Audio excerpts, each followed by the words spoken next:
بسم الله والصلاة والسلام على رسول الله وعلى آله وأصحابه ومن والاه أما بعد فأعوذ بالله من الشيطان الرجيم بسم الله الرحمن الرحيم وإن كنتم في ريب مما نزلنا على عبدنا فأتوا بسورة من مثله وادعوا شهداءكم من دون الله إن كنتم صادقين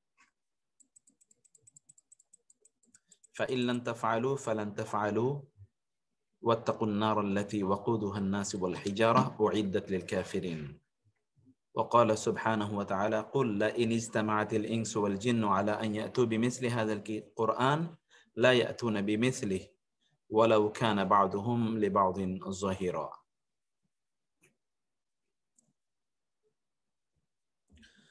وقال الرسول صلى الله عليه وسلم إن هذا القرآن مأدبة الله فاقبلوا مأدبته ما استطعتم إن هذا القرآن حبل الله والنور والشفاء النافع عصمة لمن تمسك به ونجاة لمن اتبعه لا يزيغ فيستعتب ولا يعوج فيقوم ولا تنقضي عجائبه ولا يخلق من كثرة الرد اتلوه فإن الله يأرجكم على تلاوته كل حرف فإن الله يأجركم على تلاوته كل حرف 10 حسنات أما إني لا أقول ألف لام ميم حرف ولكن ألف حرف ولام حرف وميم حرف মহান আল্লাহ সুবহানাহু ওয়া তাআলা শুকর আদায় করছি আল্লাহ সুবহানাহু ওয়া তাআলা আমাদেরকে খুবই গুরুত্বপূর্ণ যেটি আমরা বলছি যে আল ইজাজুল কুরআনি আত-তা'বীরুল কুরআনি এর মতো আল ফাসাহা ওয়াল বালাগা ফাসাহা নামক একটি অসাধারণ একটা কোর্সে আমাদেরকে জয়েন করার তৌফিক দান করেছেন আলহামদুলিল্লাহ এবং রাসূলুল্লাহ সাল্লাল্লাহু আলাইহি ওয়াসাল্লামের জন্য দরুদ এবং সালাম প্রেরণ করছি আল্লাহুম্মা সাল্লি ওয়া সাল্লিম আলা নাবিয়িকা মুহাম্মদ আল্লাহুম্মা সাল্লি আলাইহি আল্লাহুম্মা বারিক আলাইহি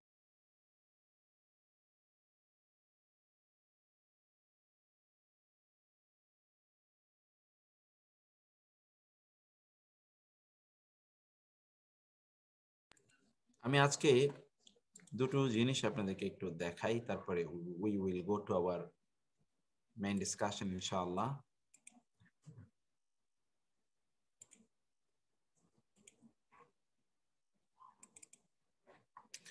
আপনার বইটা দুটো বই এখানে একটি বই আমি দেখাচ্ছি এই বইটি আমি আপনাদেরকে ইনশাআল্লাহ ক্ষুদ্র ক্ষুদ্র করে একটু একটু করে আমাদের বালাগা ফাসাহাতের পাশাপাশি আমি একটু করব ইনশাআল্লাহ বইটি হচ্ছে التعبير القرآني الدكتور فاضل صالح السامرائي العراقي অসাধারণ একজন জামিয়া বাগদাদের তিনি প্রফেসর ডক্টর তিনি কোরআনের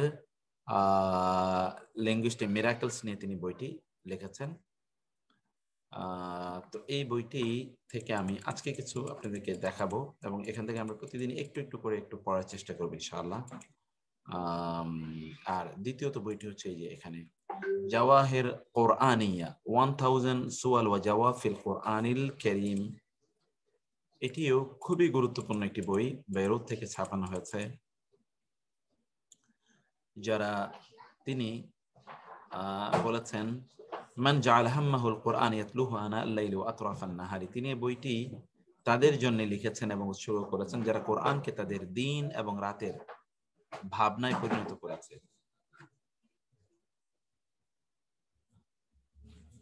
দিন এবং রাত ধরে তারা কোরআন পড়ে ইলা কুল্লি মুসলিমাতিন তুরাব্বি আবনাআহা আলা হিফজিল কুরআনি ওয়া ফাহমি ওয়া তিলাওয়াতি এবং সকল নারীদের জন্য মায়েদের জন্য যারা তাদের সন্তানদেরকে কোরআন হিফজ করা কোরআন বোঝা এবং কোরআন তেলাওয়াতে তারা বাধ্য করেন প্রশিক্ষিত করেন ইলা কুল্লি মান ইয়াখদিমু কিতাবাল্লাহি তাআলা তা'লিমান ওয়া তাবলীগান যারা কোরআনকে শেখায় এবং কোরআনের প্রচার প্রসার করে ইলা কুল্লি মান কানাল কুরআনু লাহু খুলুকান ওয়া তরিকান ওয়া মানহাজান যে কোরআনকে তার চরিত্র বানিয়েছে তার পথ বানিয়েছে এবং তার মেথোডোলজি পদ্ধতি বানিয়েছে ইলাহা উলাই জামিআন তাদের সকলের জন্য কাসেম আশুর তিনি বইটি লিখেছেন প্রথমত বইটির একটা মুকদ্দমা আছে কেন বইটি লিখেছেন সেই বিষয়ে তিনি আলোচনা করেছেন। আমি সেই জায়গা থেকে আলোচনায় ফিরে এসে এই জায়গায় একটু আপনাদেরকে নিয়ে আসি। এখানে তিনি কোরআনের কথা আলোচনা করে বলেছেন, ওয়ালাকাদ আতাইনাকা সাবআম মিনাল মাসানি ওয়াল কোরআনিল আযীম। আল্লাহ তাআলা বলেছেন যে আমি আপনাকে সাবআম মিনাল মাসানি, মাসানি তাসনিয়া থেকে দ্বিরুক্ত বারবার উচ্চারিত 7টি আয়াত দিয়েছি, যেটাকে সূরাতুল ফাতিহা বলে, ওয়াল কোরআনিল আযীম, এবং কোরআনে আযীম আমি আপনাকে দিয়েছি। আলাদা করে সাবআম মিনাল Masani, আতাইনাকা, I have given you sab'an min al-mathani, 7 oft repeated verses of the Holy Quran, wal Quran al-Azim, and the great Quran, দুটো আপনাকে দিয়েছি। ওয়ালাকাদ সরাফনা ফি হাদাল কুরআন লিন-নাস মিন কুল্লি মাসাল, এবং I explain in this Holy Quran for people every of the example, সকল example আমি কোরআনের মধ্যে মানুষের জন্য বিধৃত করে দিয়েছি। মা আনজালনা আলাইকাল কোরআন লিতাশকা, আমি কোরআন আপনার জন্য নাজিল করিনি যে কোরআন পাওয়ার পরে আপনি আপনি আপনি নিজকে দুর্ভাগা মনে করবেন, দুঃখ কষ্ট পীড়িত হবেন, এই জন্য আমি কোরআন নাজিল করিনি। কোরআন নাজিল করেছি আপনার দুঃখ কষ্ট যেন দূর হয়ে যায়। কোরআন নাজিল করেছি যেন আপনি সৌভাগ্যবানদের অন্তর্ভুক্ত হন। ইন্না কোরআন আল ফাজরি কানা মাশহুদা, সকাল বেলার কোরআন তেলাওয়াত আল্লাহ এবং ফেরেশতারা প্রত্যক্ষ করে থাকেন। ওয়া উহিয়া ইলাইয়া হাযাল কুরআন লিউনযিরাকুম বিহি ওয়া মান বালাগা, আমি এই কোরআন আমার প্রতি নাজিল করা হয়েছে যেন এর মাধ্যমে আমি তোমাদেরকে সতর্ক করতে পারি এবং যাদের কাছে এই কোরআন পৌঁছবে তাদের সকলকে যেন সতর্ক করতে পারি।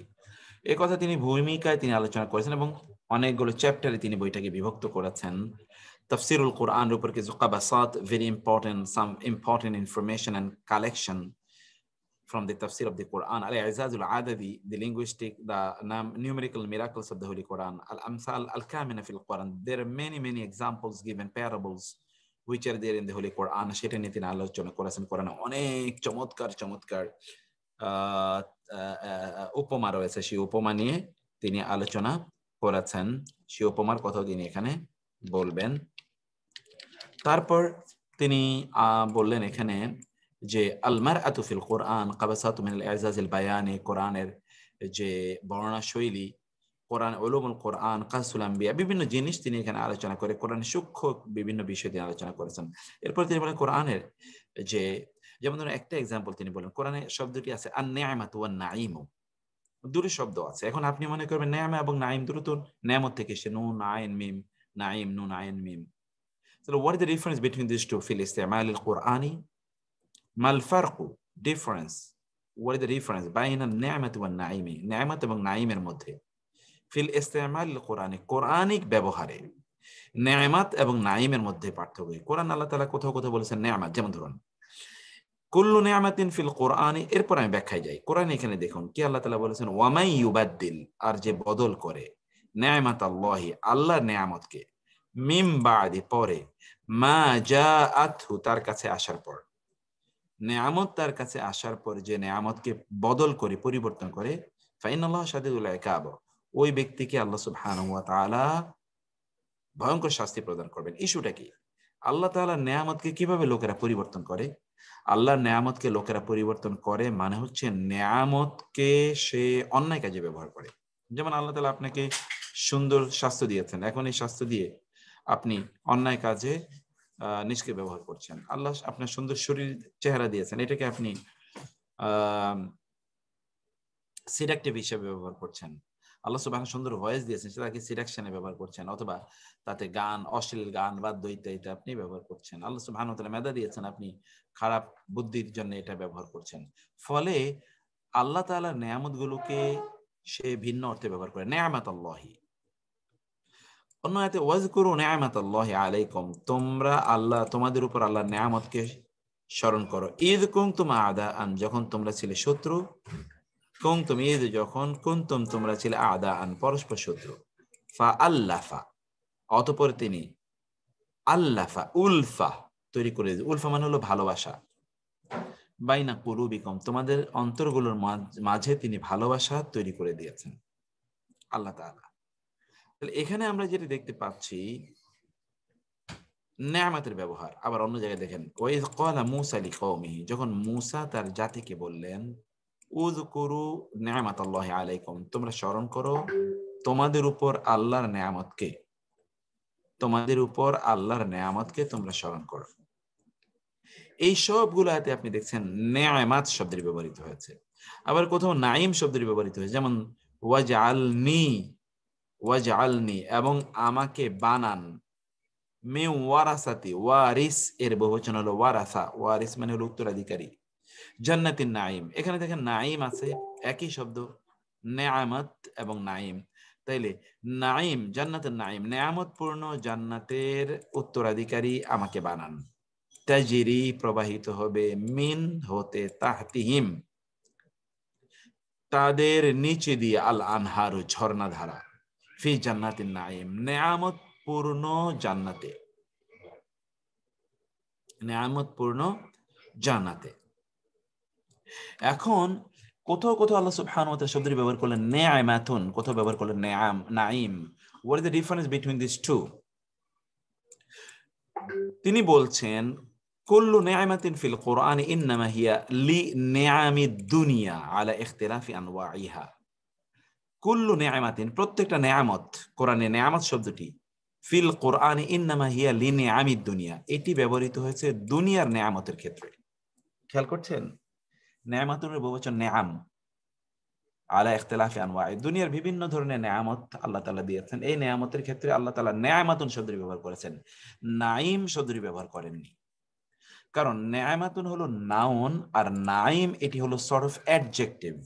এই অ্যাডজেক্টিভ এটাকে বলা হয় ইসমুস সিলা। আমি একটু অ্যাডভান্স আরবিক গ্রামার কিছু পড়ছিলাম, তার মধ্যে আমি এটা বলবো আপনাদেরকে। ইসমুস সিফাত, ইসমুস সিফাত মানে হলো, নাইম মানে হলো ওই জিনিসটাই যেন নেয়ামত, মানে যেটা, এটাকে আপনার নেয়ামতে রূপান্তরিত করা লাগবে না, ওইটা নিজেই যে নেয়ামত। যেমন ধরুন আপনি দুধ, এটাকে আপনি কি করতে হবে, এটাকে আপনি পাস্তুরিত করতে হবে, জাল দিতে হবে, এটাকে পরিশুদ্ধ করতে হবে, তারপরে আপনি খাবেন। গরুর গোশত অথবা ধরুন উটের মাংস অথবা ধরুন মুরগি বা ইতে পাখির মাংস, এটাকে আপনাকে নিশ্চয়ই, এটা নেয়ামত বটে, but you will have to transform করতে হবে, তারপর এটা নেয়ামত। কিন্তু এখানে আল্লাহ তাআলা যা দিয়েছেন এটা এই নিজেই এটা নেয়ামত, মানে ওই জিনিসটাই নেয়ামত। ওর ভিতরে ওইটাকে পাস্তুরিত করা, ট্রান্সফরমেশন করা, এরকম কোনো জিনিস লাগবে না। ওখানে আপনি আশেপাশে যা দেখবেন তাই নেয়ামত, এবং তাই ইমিডিয়েটলি দ্যাট ইজ এক্সপ্লয়েটেবল, এক্সপ্লয়েটেবল। তাহলে দুটো শব্দ, এইটাও নেয়ামত, ওইটাও নেয়ামত। এই নেয়ামত যেমন আপনার হাতটা আপনার নেয়ামত, আপনার ঘর আপনার নেয়ামত, আপনার স্ত্রী আপনার নেয়ামত, আপনার স্বামী নেয়ামত, আপনার সন্তান আপনার জন্য নেয়ামত, এগুলো নেয়ামত। আবার নাইম এটাও নেয়ামত। তাহলে what is the difference between this two? তিনি বলছেন যে নেয়ামাতুন শব্দটি আসলে যখন নেয়ামাত শব্দ হয় তখন এটা দুনিয়ার, এটা জান্নাতের শব্দটা নেয়ামত নয়, কারণ নেয়ামতের ক্ষেত্রে এটা ট্রান্সফরমেশনের প্রশ্ন আসে। আর নাইম এটা ট্রান্সফরমেশন প্রশ্নটাই, যেই জিনিসটি ওইটাই নেয়ামত, ওইটা immediately now you can utilise. দুই নম্বর হচ্ছে দুনিয়ার যে নেয়ামত গুলো যেগুলোকে বলা হচ্ছে এগুলো transitory, temporary, you cannot use and utilise it for longer period of time. কোন এক সময় এগুলোকে শেষ হয়ে যাবে, এই হবে সে হবে। কিন্তু নাইম যেটা, এটা ইউনিভার্সাল, আবাদান আবাদ, আনডিস্ট্রাক্টেবল, এটা হচ্ছে ইম্প্যারিশেবল, আনপ্যারিশেবল, এটা কখনোই প্যারিশ হবে না, এটা কখনোই শেষ হবে না, নিঃশেষ হওয়ার মতো নয়, এটা হলো নাইম। সেজন্য আপনি দেখবেন কোরআনে যখনই নাইম বলা হয়েছে তখন জান্নাত, আর নেয়ামত মানে হলো দুনিয়া। দুনিয়ায় নেয়ামত আর আখেরাত বা জান্নাতের আলোচনা করতে গিয়ে তিনি বলেছেন নাইম। ওকে, সবগুলো জায়গায় ওয়া আম্মা সিগাতুন নাইমি, কিন্তু নাইম সিগাটি ফাতাতি ফিল বায়ানিল কোরআনি বিদালালাতিন ইসলামিয়া, এটা কোরআনিক আলোচনায়, কোরআনিক ডিসকোর্সে এটা আসে, এটা ইসলামী এক ধরনের ইমপ্লিকেশন নিয়ে। সেই ইমপ্লিকেশন কি খাসাতান বিনামিল আখিরা, যেটা নেয়ামত, আখিরাতের নেয়ামত, যেটা জান্নাত। ইয়াতরুদু হাদা ওয়ালা ইয়াতাখাল্লাফু ফি কুল্লি আয়াতিন নাইমি ওয়া আদাদিহা 16 আয়াত। এটি কোরআনে যত প্রায় 16টি আয়াত আছে, 16টি আয়াতে সবগুলো জায়গায় একই অর্থে ব্যবহৃত হয়েছে। যেমন আয়াত মাউ কুল্লু মরিইম মিনহুম আইয়ুদখালা জান্নাতা নাইম, আয়াত মাউ চায় কি, কুল্লু মরিইম মিনহুম, তাদের প্রত্যেক ব্যক্তি কি চায়, প্রত্যাশা করে, আইয়ুদখালা, that he will be admitted, জান্নাতা নাইম, জান্নাত দ্য ফুল অফ নেয়ামা, নেয়ামত পূর্ণ জান্নাতে। নাইম মানেও কিন্তু নেয়ামত। ওয়াজআলনি মিন ওয়ারাসাতি জান্নাতিন নাইম, এবং আমাকে আপনি বানান নেয়ামতপূর্ণ জান্নাতের উত্তরাধিকারী। তাজরি মিন তাহতিহিমুল আনহারু ফি জান্নাতিন নাঈম, তাজরি প্রবাহিত হয়, মিন তাহতিহিম তাদের নিচে দিয়ে, আল আনহারু ঝর্ণাধারা, ফি জান্নাতিন নাঈম। দেখেন এখানে কিন্তু ভিন্ন কথা। কোরআন আল্লাহ তাআলা বলেন তাজরি প্রবাহিত, মিন তাহতিহিমুল আনহারু তাদের নিচ দিয়ে নহর প্রবাহিত হয়। সিচুয়েশনটা কিন্তু এরকম নয় যে জান্নাতের নিচ দিয়ে, তাদের নিচ দিয়ে। তার মানে হলো আপনি জান্নাতে হয়তো বসে আছেন, আপনার পায়ের নিচ দিয়ে কুলকুল কুলকুল করে পানি বয়ে যাচ্ছে। আচ্ছা বলেন তো কেমন লাগবে? পায়ের নিচ দিয়ে কুলকুল কুলকুল করে পানি বয়ে যাচ্ছে এবং সেখানে ধরুন বিভিন্ন রং বেরঙের মাছ এসে আপনার পায়ে একটু একটু একটু একটু ইয়ে করছে, আলতো ভাবে একটু স্পর্শ করে যাচ্ছে। এরকম একটা জান্নাতে আপনি থাকবেন এবং সেই জান্নাতের পাশ দিয়ে আপনার পায়ের নিচে দিয়ে যে কুলকুল করে পানি বয়ে যাচ্ছে, আপনার পায়ের নিচে আবার আপনাকে একটু কোমরটা বাঁকা করে পানি স্পর্শ করতে হবে তা না, আপনার আবার ডান পাশ দিয়ে একটু কুলকুল করে ঝর্ণার মতো করে পাহাড় থেকে পানি পড়ছে, ওইখানে আপনি হাতটা ভিজিয়ে রাখলেন, একটু পানিগুলো স্পর্শ করলেন। এইভাবেই তাদের নিচ দিয়ে, তাদের নট জান্নাতের নিচ দিয়ে, তাদের নিচ দিয়ে নহরসমূহ প্রবাহিত। অথবা আপনার এমন একটা জান্নাতে এমন একটা আপনাকে আল্লাহ সুবহানাহু ওয়া তাআলা প্রাসাদ প্রদান করলেন, যেই প্রাসাদটি হলো ইয়ের উপর, পানির উপর, চারিদিকে থই থই থই থই থই থই পানি, বিশাল বড় পানি। এবং সেখানে ধরুন আপনার যে ডলফিন গুলো, সেগুলো কি হচ্ছে আপনার পাশে এসে খেলাধুলা করছে, আপনি ডাকছেন, ওগুলো আপনার সাথে খেলছে, আপনি ওদেরকে একটু ড্যান্স করতে বলছেন, ওরা ড্যান্স করছে, গান গাইতে বলছেন, ওরা গান গেয়ে শোনাচ্ছে আপনাকে, ওরা দৌড় দিচ্ছে আবার আসছে। এমন একটা সিচুয়েশন জান্নাতে। অর্থাৎ আপনার বাড়ি, আপনার যে প্যালেস আল্লাহ দেবেন, প্যারাডাইজে যে প্যালেস দেবেন, সে প্যালেসটি এটি একটা একটা একটা একটা পানির উপর এটি তৈরি। এরকম একটা প্যালেস আল্লাহ তাআলা আপনাকে জান্নাতে প্রদান করবেন। তো ফলে এমন যদি জান্নাতের পরিস্থিতিটা, আল্লাহ তাআলা জান্নাতের একটু চিত্রায়ন, আমরা তো বলতেও পারি না কিভাবে জান্নাতে আল্লাহ তাআলা তৈরি করে রেখেছেন, এটা চিত্রায়ন আপনি করতে পারবেন না। ঠিক এইভাবে জান্নাতের কথা আল্লাহ সুবহানাহু ওয়া তাআলা এখানে এই আয়াতে এইরকম একটা দৃশ্যায়ন আল্লাহ সুবহানাহু ওয়া তাআলা করলেন। আচ্ছা, এই নাঈম মানে হলো এটা, নাঈম মানে হলো এটা। দুনিয়াতে আপনার পানিটা একটা নেয়ামত, কিন্তু পানিটা কোনো একটা সময় একটা গজবের মতো অবস্থা হয়ে যায়। কিভাবে? যেমন ধরুন আপনার একটা ফ্লাড, বন্যা হয়ে গেল, কি পরিস্থিতি! এটাকে এখন দুনিয়ার এই পানিটাকে ব্যবহার করার জন্য আপনার কত কাজ করা লাগে, কিন্তু জান্নাতে ওই পানি ব্যবহার করার জন্য আপনার কোনো কিছুই লাগবে না। দুনিয়াতে আপনি পানির উপরে, সমুদ্রের উপরে ফ্ল্যাট বানাতে, বিল্ডিং বানাতে পারবেন না। আবার যদি বানান তাহলে যে কোনো সময় এটা ভেঙে চলে যাবে, ঝড় প্লাবন, ফ্লাড, অথবা ধরুন যদি সুনামি হয় তাহলে তার কোনো কথাই নেই। কিন্তু জান্নাতে there is no, কারণ ওই পানিটাই নেয়ামত। It will never turn out to be a আযাব ফর ইউ, এটা কখনোই আপনার জন্য আযাব এ পরিণত হবে না। যেমন জান্নাতে নেয়ামতের, আপনি খাদ্যের কথা বলেন, আপনি আজকে বেশি খেয়েছেন, আপনি যদি আজকে বেশি খেয়ে থাকেন তাইলে আপনার দেখবেন যে শরীর প্রচন্ড খারাপ হচ্ছে, আপনার এখন পেট ব্যথা, মাথা ব্যথা, কোমর ব্যথা, আপনি কোনো কিছুই চলতে পারছেন না, উঠতে পারছেন না।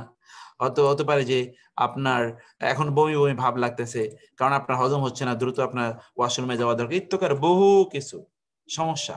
কিন্তু জান্নাতের অবস্থাটা ভিন্ন। আপনি খেয়েছেন, যা খেয়েছেন ওটাও নেয়ামত, কারণ ওটা পুরোটাই নেয়ামত, ওটা আপনার পানিশমেন্টের কোনো কারণই হবে না। অনেক বেশি গেলে পানিশমেন্ট হয়, আপনি অনেক বেশি গরু গোস্ত খেয়ে ফেলছেন, আপনার ব্লাড প্রেশার বেড়ে যাচ্ছে, অনেক বেশি আপনি মিষ্টি খেয়ে ফেলেছেন, এখন আপনার সুগার লেভেল বেড়ে গেছে। No, no way, no way, এটা পুরোটাই নেয়ামত। দেখেন তো আল্লাহ তাআলা জান্নাতের আলোচনা করতে গিয়ে তিনি বললেন নাঈম, ওইখানে তিনি নেয়ামাতুন এই শব্দটি বলেননি। তিনি নেয়ামাতুন শব্দটি এটা দুনিয়ার জন্য প্রযোজ্য। এরপরে আমরা একটা শব্দ, আজকে আমাদের আবু বকর ভাই নামাজ কি 8:30টায় নাকি 9:30টায়? স্যার 15টায়। Okay fine. 8:45। তাহলে এরপরে শব্দটা দেখেন, হালাফুন ওয়া আকসামা। কোরআনে আল্লাহ তাআলা দুটি শব্দ ব্যবহার করেছেন, হালাফ এবং আকসাম। হলফ আমরা বলি না, হলফ করে বলি, হলফনামা। বাংলাও কিন্তু আমরা হলফ শব্দটি ব্যবহার করি।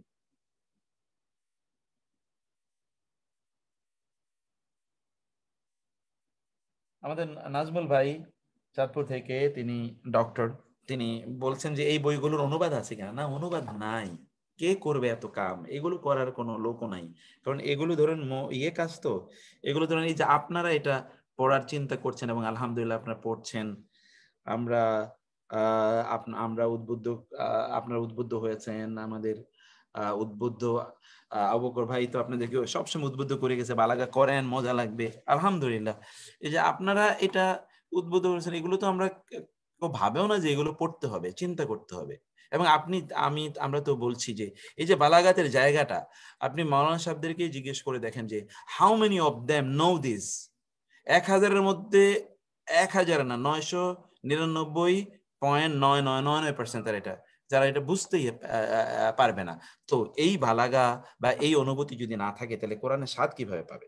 এই জন্য আপনি দেখবেন যে আমরা এই কথা আমি আক্ষেপ করি বলি, বাংলাদেশে মাদ্রাসাগুলোতে কোরআন পড়ানোই হয় না। আপনি যারা মাদ্রাসা, এখানে যদি মাদ্রাসায় কেউ থাকেন তাহলে জানবেন, মাদ্রাসায় কোরআন পড়ানো হয় না, সবই পড়ানো হয় অন্য কিছু, হাদিস, ফিলোসফি, দর্শন, এই সেই ফিকহ। দেখেন না কত পরিমাণ মুফতির ছড়াছড়ি, হাজার হাজার মুফতি, লক্ষ লক্ষ মুফতি। এই মুফতিদের কাজ কি আমি কিছুই বুঝি না।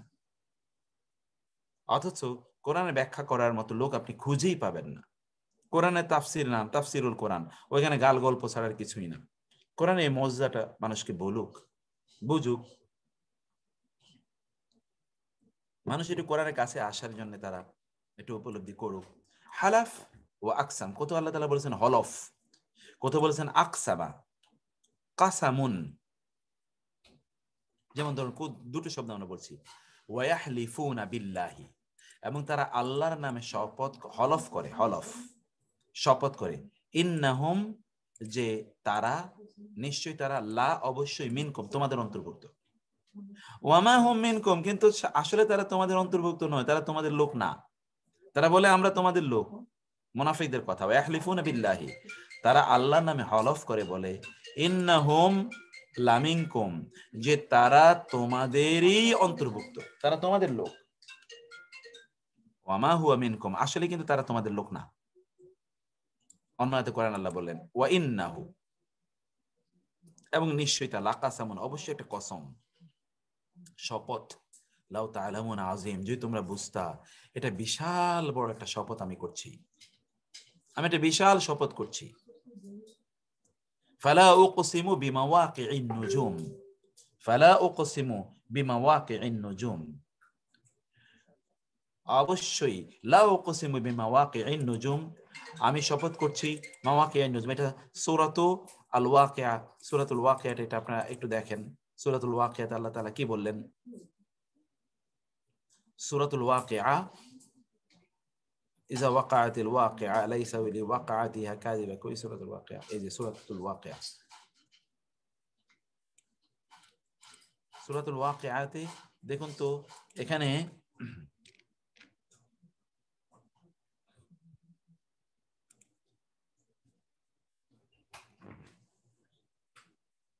এই যে দেখেন, দেখতে পাচ্ছেন নিশ্চয়ই, ফালা উকসিমু বিমাওয়াকিইন নুজুম, ফালা উকসিমু, ফালা, সুতরাং, না, আমি কসম করছি, বি মাওয়াকিইন নুজুম, মাওয়াকিইন, দেখুন কসম করছি, বি মাওয়াকিইন নুজুম, নুজুম মানে তারকা, তারকার গুলোর পতনের স্থান নিয়ে আমি তোমাদের শপথ করছি।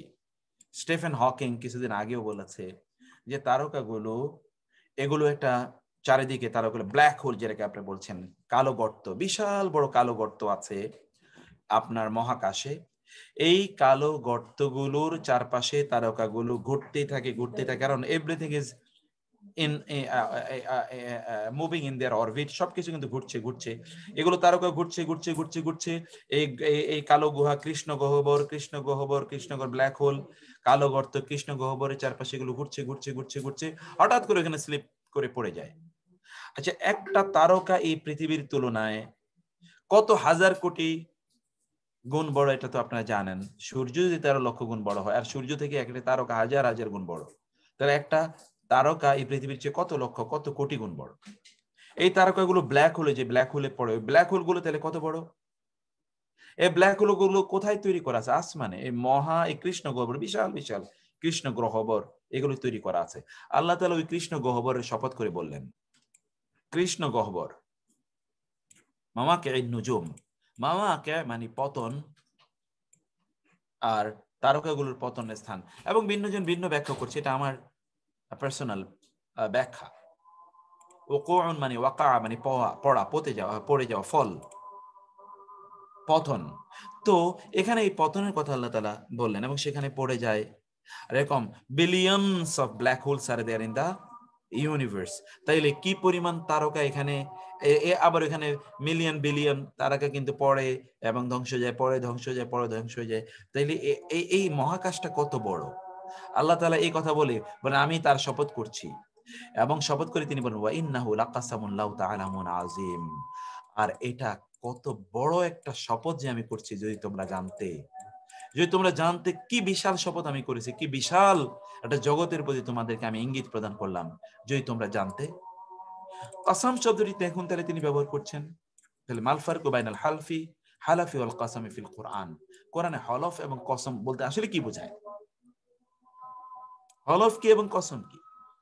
কোথায় হলফ কথা শব্দ তিনি ব্যবহার করেন, কোথায় কসম শব্দটি তিনি ব্যবহার করেন? কাসীরাম মা ইউফাসসারু আহাদুহুমা বিল আখার ওয়া কাল্লামা তাফাররাকা বাইনাহুমাল মাআজিম।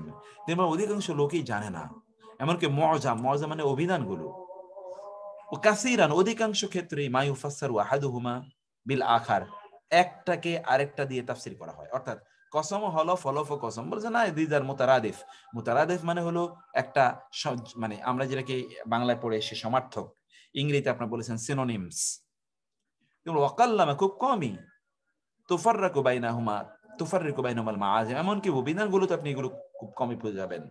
কিন্তু আমরা আল বায়ান আল আলা, আমরা কোরআনের কথা বলছি। কোরআন তো তারাদুফ নাই। ফায়াশহাদুল ইস্তিকরাউল কামিলু বিমানা তারাদুফি। আমরা শুরুতেই আপনাদেরকে বলেছিলাম যে কোরআনে তো কোনো মুতারাদিফ নাই, সিনোনিম নাই। প্রত্যেকটা শব্দ আলাদা আলাদা অর্থ বহন করে। জাআত মাদ্দাতু হালাফা ফি সালাসাতি আশারা মাওদিআন। হালাফ শব্দটি কোরআনে 13টি স্থানে আছে। সালাসাতি আশারা কুল্লুহা বিগাইরি ইস্তিসনাইন, এর কোনটার মধ্যে ইস্তিসনা নাই। ইস্তিসনা মানে কি? ইস্তিসনা মানে হলো যে এইটা না ওইটা, ঠিক আছে, এইটার ভিন্ন কোনো কিছু নাই। ফিল হানসি বিল ইয়ামিনি আও ইয়ালমিন আকাযিব, অর্থাৎ মিথ্যা শপথ বোঝাতে গিয়ে আল্লাহ তাআলা কোরআনে হলফ বলেছেন। চিন্তা করেন, দেখুন তো, হলফ শব্দটি ব্যবহৃত হয়েছে মিথ্যা কসম বোঝানোর জন্য, মিথ্যা কসম।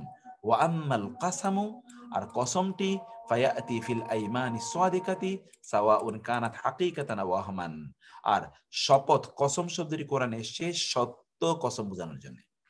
অতএব মিথ্যা কসম মানে হলো হলফ, আর সত্য কসমের জন্য কোন কথা আসছে কোরআনে? কসম। এবং এখানে আপনি দেখেন ওয়াহলিফুনা বিল্লাহ, এখানে প্রথমত হচ্ছে কাদের? এটা ওয়াহলিফুনা বিল্লাহি, মুনাফিকদের কসম, এর কথা আল্লাহ তাআলা বললেন।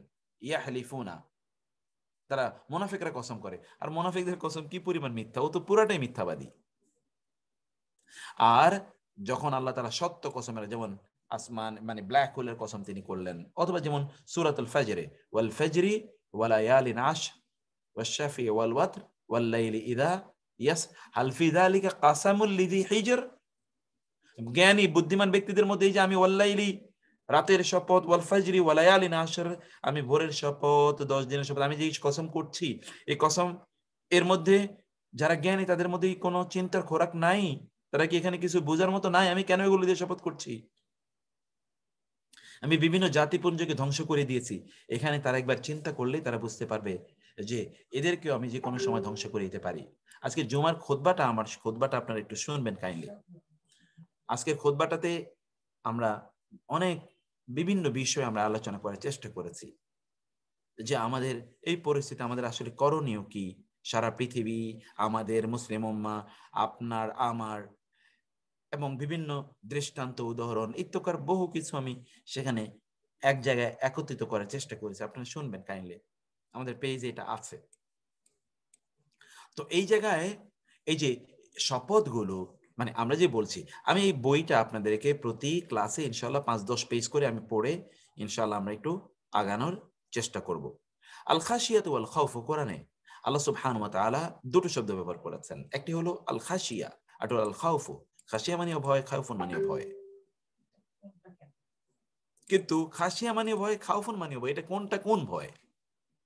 একটা হলো সাপের ভয়, ওকে, একটা হলো কি সাপের ভয়, আরটা হলো মাকে ভয় পাওয়া। মাকে কি সাপের মতো ভয় পায় মানুষ? তা তো না। তাহলে দুইটা ভয়, এর পার্থক্য বুঝতে হবে।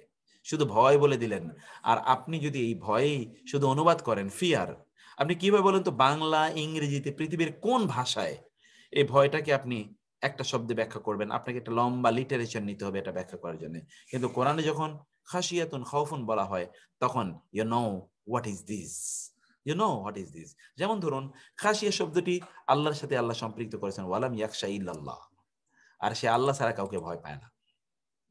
কিন্তু অন্যদিকে আল্লাহ দুনিয়ার সন্ত্রাসের, মানুষের অথবা কোনো ক্ষতির ইত্যাদির জন্য তিনি খাউফুন শব্দ ব্যবহার করেছেন, ওয়ালা ইউবাদদিলান্নাহুম মিন বাদি খাউফিহিম আমনা। ওয়া আর লা, অবশ্যই, ইউবাদদিলান্নাহুম, তিনি অবশ্যই পরিবর্তন করবেন তাদের জন্য। ইউবাদদিলান্না, এবং আপনারা পড়ে এসেছেন যে লামুত তাওকিদ নুনুত তাওকিদ, যে লামের তাকিদ যুক্ত লাম এবং তাকিদ যুক্ত নুন,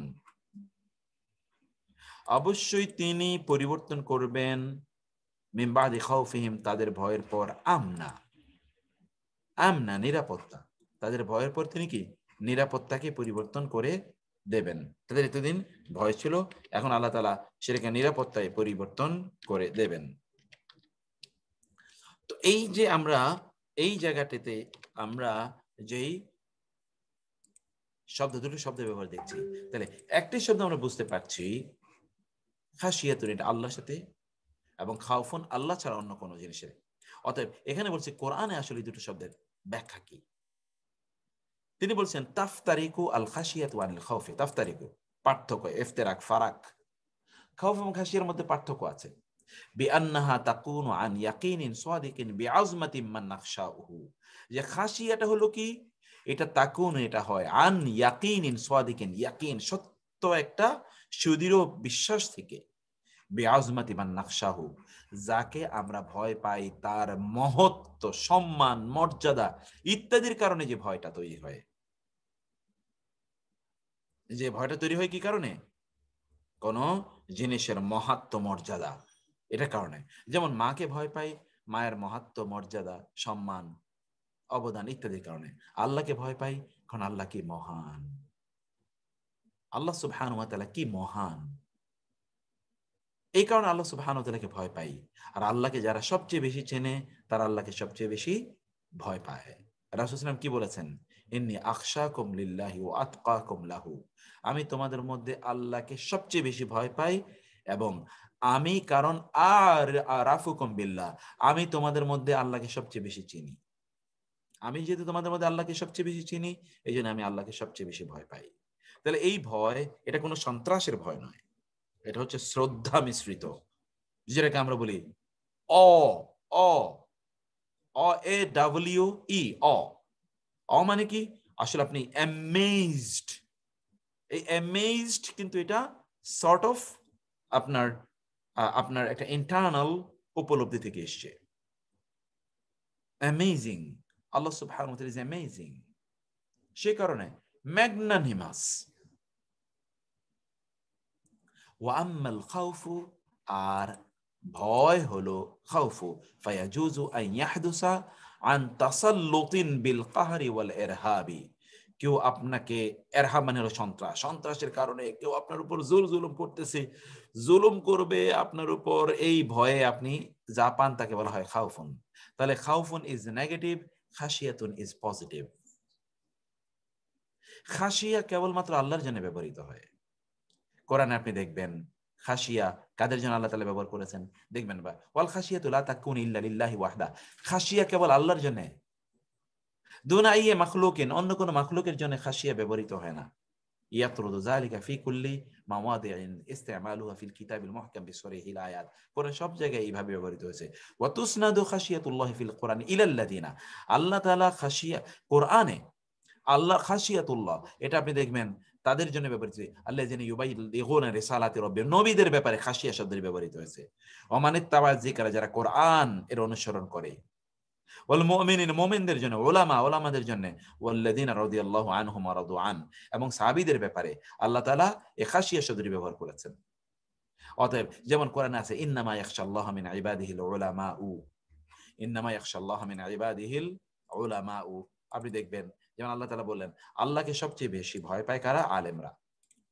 কোরআনে আছে আল উলা ইন্নামা ইয়াখশাল্লাহ মিন ইবাদিহিল উলামাউ, আল উলা উলামাউ, ইন্নামা ইয়াখশাল্লাহ মিন ইবাদিহিল উলামাউ। এই যে দেখেন, এই যে আয়াতটি আপনারা দেখেন, আয়াতে আল্লাহ তাআলা কি বললেন? ওয়া মিনান নাসি ওয়াদ দাওয়াবি কাযালিক, এভাবে ইন্নামা ইয়াখশা, এই যে দেখেন খাশিয়াতুন, আল্লাহ, আল্লাহকে ভয় পায়, মিন ইবাদিহি, তার বান্দাদের মধ্যে, আল উলামা, যারা আল্লাহকে চেনে তারাই ভয় পায়। আল্লাহকে কারা ভয় পায়? যারা আল্লাহ সুবহানাহু ওয়া তাআলাকে চেনে, তারাই আল্লাহ সুবহানাহু ওয়া তাআলাকে ভয় পায়। তো ফলে এই বইটি আমরা একটু একটু পড়বো, আপনাদের তখন এই শব্দগুলোর এই যে দোতনা বিভিন্ন জিনিস, এগুলো কিন্তু আপনাদের মধ্যে অন্যরকম একটা মজা তৈরি করবে। যেমন ধরুন কোরআনে জাউজুন এবং এমরাতুন, স্ত্রী বোঝানোর জন্য দুটো শব্দ ব্যবহৃত হচ্ছে, একটা হলো জাউজুন, একটা হলো এমরাতুন। এখন আপনি বলবেন কি রে, দুটো কি একই অর্থ নাকি? নো নো, জাউজুন মানে স্ত্রী, এমরাতুন মানে স্ত্রী, বাট কোনটা কখন ব্যবহৃত হয় এটা বুঝতে হবে, এইটা বুঝতে হবে। আপনারা নামাজে যান, নামাজ থেকে ফিরে আসার পর আমাদের বালাগার আলোচনা রয়ে গেছে, সেটা আমরা আলোচনা করবো, এবং এখানেও আরেকটু কিছু আলোচনা করবো। আরেকটা বই আমি ইন্ট্রোডিউস করবো আজকে, সেটা যে তাবির, যেটা আমি বলেছিলাম সামরাই, তার বইটা আমি ইন্ট্রোডিউস করবো আজকে ইনশাআল্লাহ। দুটো বই আমি প্যারালালি আপনাদেরকে একটু একটু পড়িয়ে যাব। আপনারা অনেকে হয়তো বলবেন যে আমি তো আরবি বুঝি না, বুঝতে বুঝতেই আস্তে আস্তে বুঝবেন, আমরা পড়তে পড়তে বুঝে যাবেন ইনশাআল্লাহ। কেউ মায়ের পেট থেকে সব শিখে আসেন, আস্তে আস্তে শিখে। তাহলে আমরা সলাতে যাচ্ছি ইনশাআল্লাহ। هذا وصلى الله سبحانه وتعالى نبينا محمد وآله وصحبه أجمعين، والسلام عليكم ورحمة الله وبركاته.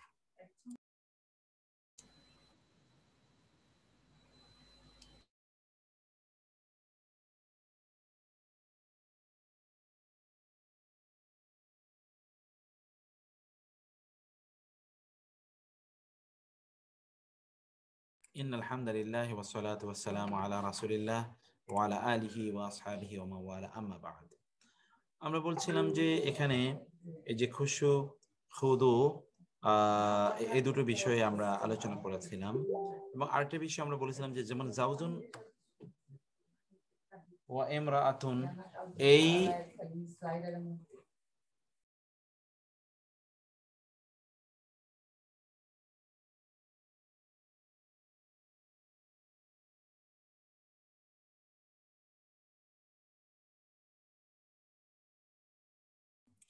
এখানে জাউজুন এবং ইমরাতুন এই দুটো শব্দ কোরআনে ব্যবহৃত হয়েছে।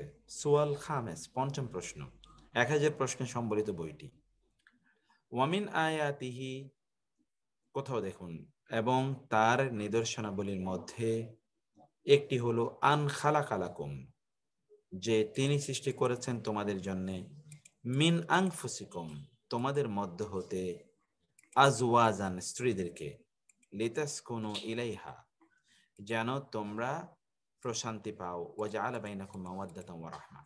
এখানে আমরা প্রথমত যেটি দেখতে পাই তা হলো যে আজওয়াজ শব্দটি ব্যক্তি থেকে তার স্ত্রীকে তিনি সৃষ্টি করেছেন। এখানে রিলেশনটা আপনি দেখেন, the relation of love and compassion, এটা বলতে গিয়ে আল্লাহ তাআলা বললেন কি আজওয়াজ, জাওজান শব্দ।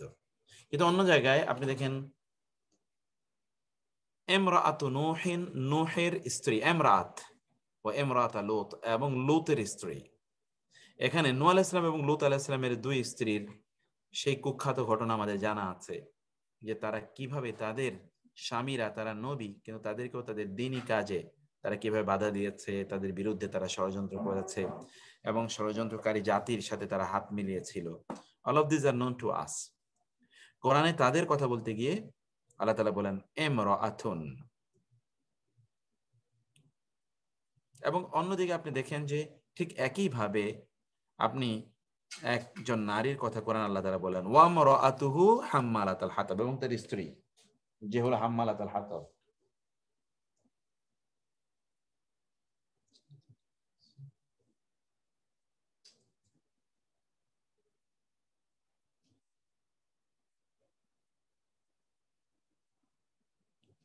এবং তার স্ত্রী যে হাম্মালাতুল হাতাব তার কথা বলেছেন।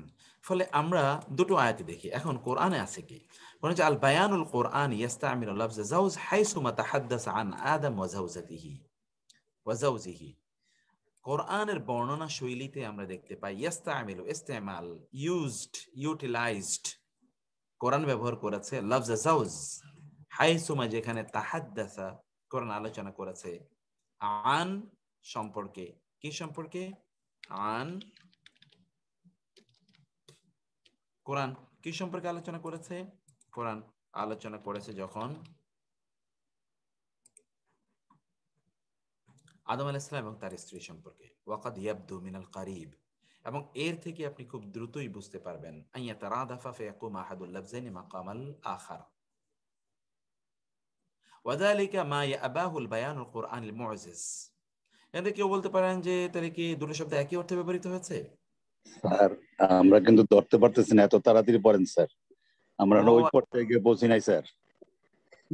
আচ্ছা ঠিক আছে, আরেকটু আস্তে আস্তে হইলে আমরা ধরতে পারি আর কি। আচ্ছা ঠিক আছে, আরো আস্তে বলতেছি।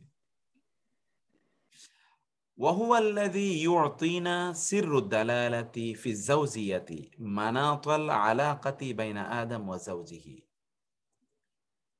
وهو الذي আর এইটাই يعطينا سر الدلالة, এই যে এই এই স্বামী স্ত্রীর যে বন্ধন, এই বন্ধনের রহস্য,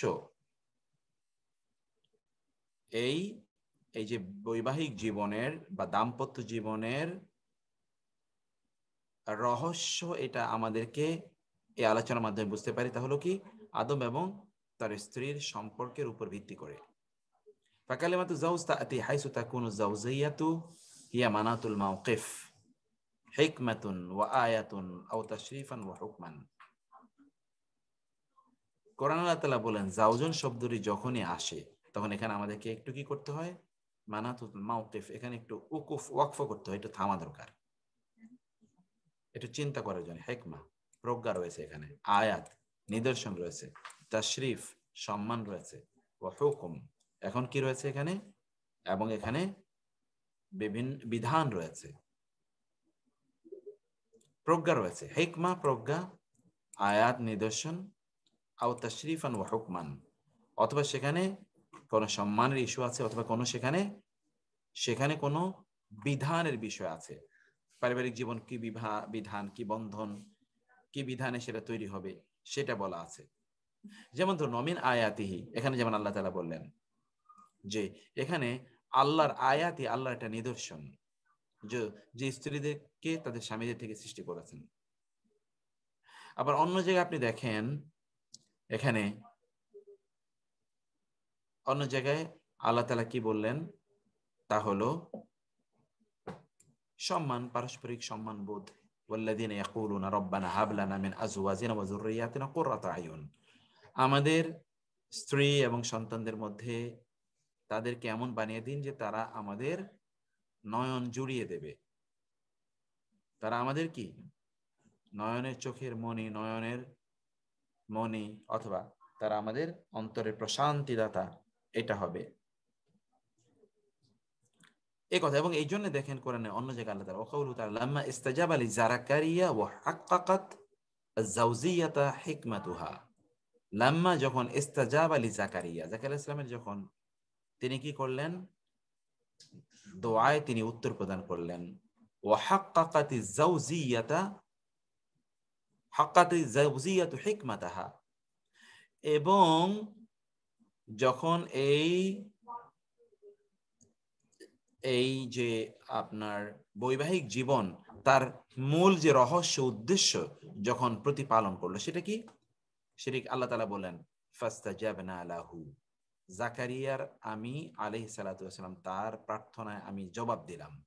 ওয়া ওয়াহাবনা লাহু ইয়াহইয়া, তার স্ত্রীর এবং তাকে আমি প্রদান করলাম, ওয়াহাবনা হেবা দিলাম মানে দান করলাম আমি তাকে ইয়াহইয়াকে। ওয়া আসলাহনা লাহু যাওজাহু, আসলাহনা এবং আমি ঠিক করে দিলাম, আসলাহ ইসলাহ মানে ঠিক করা,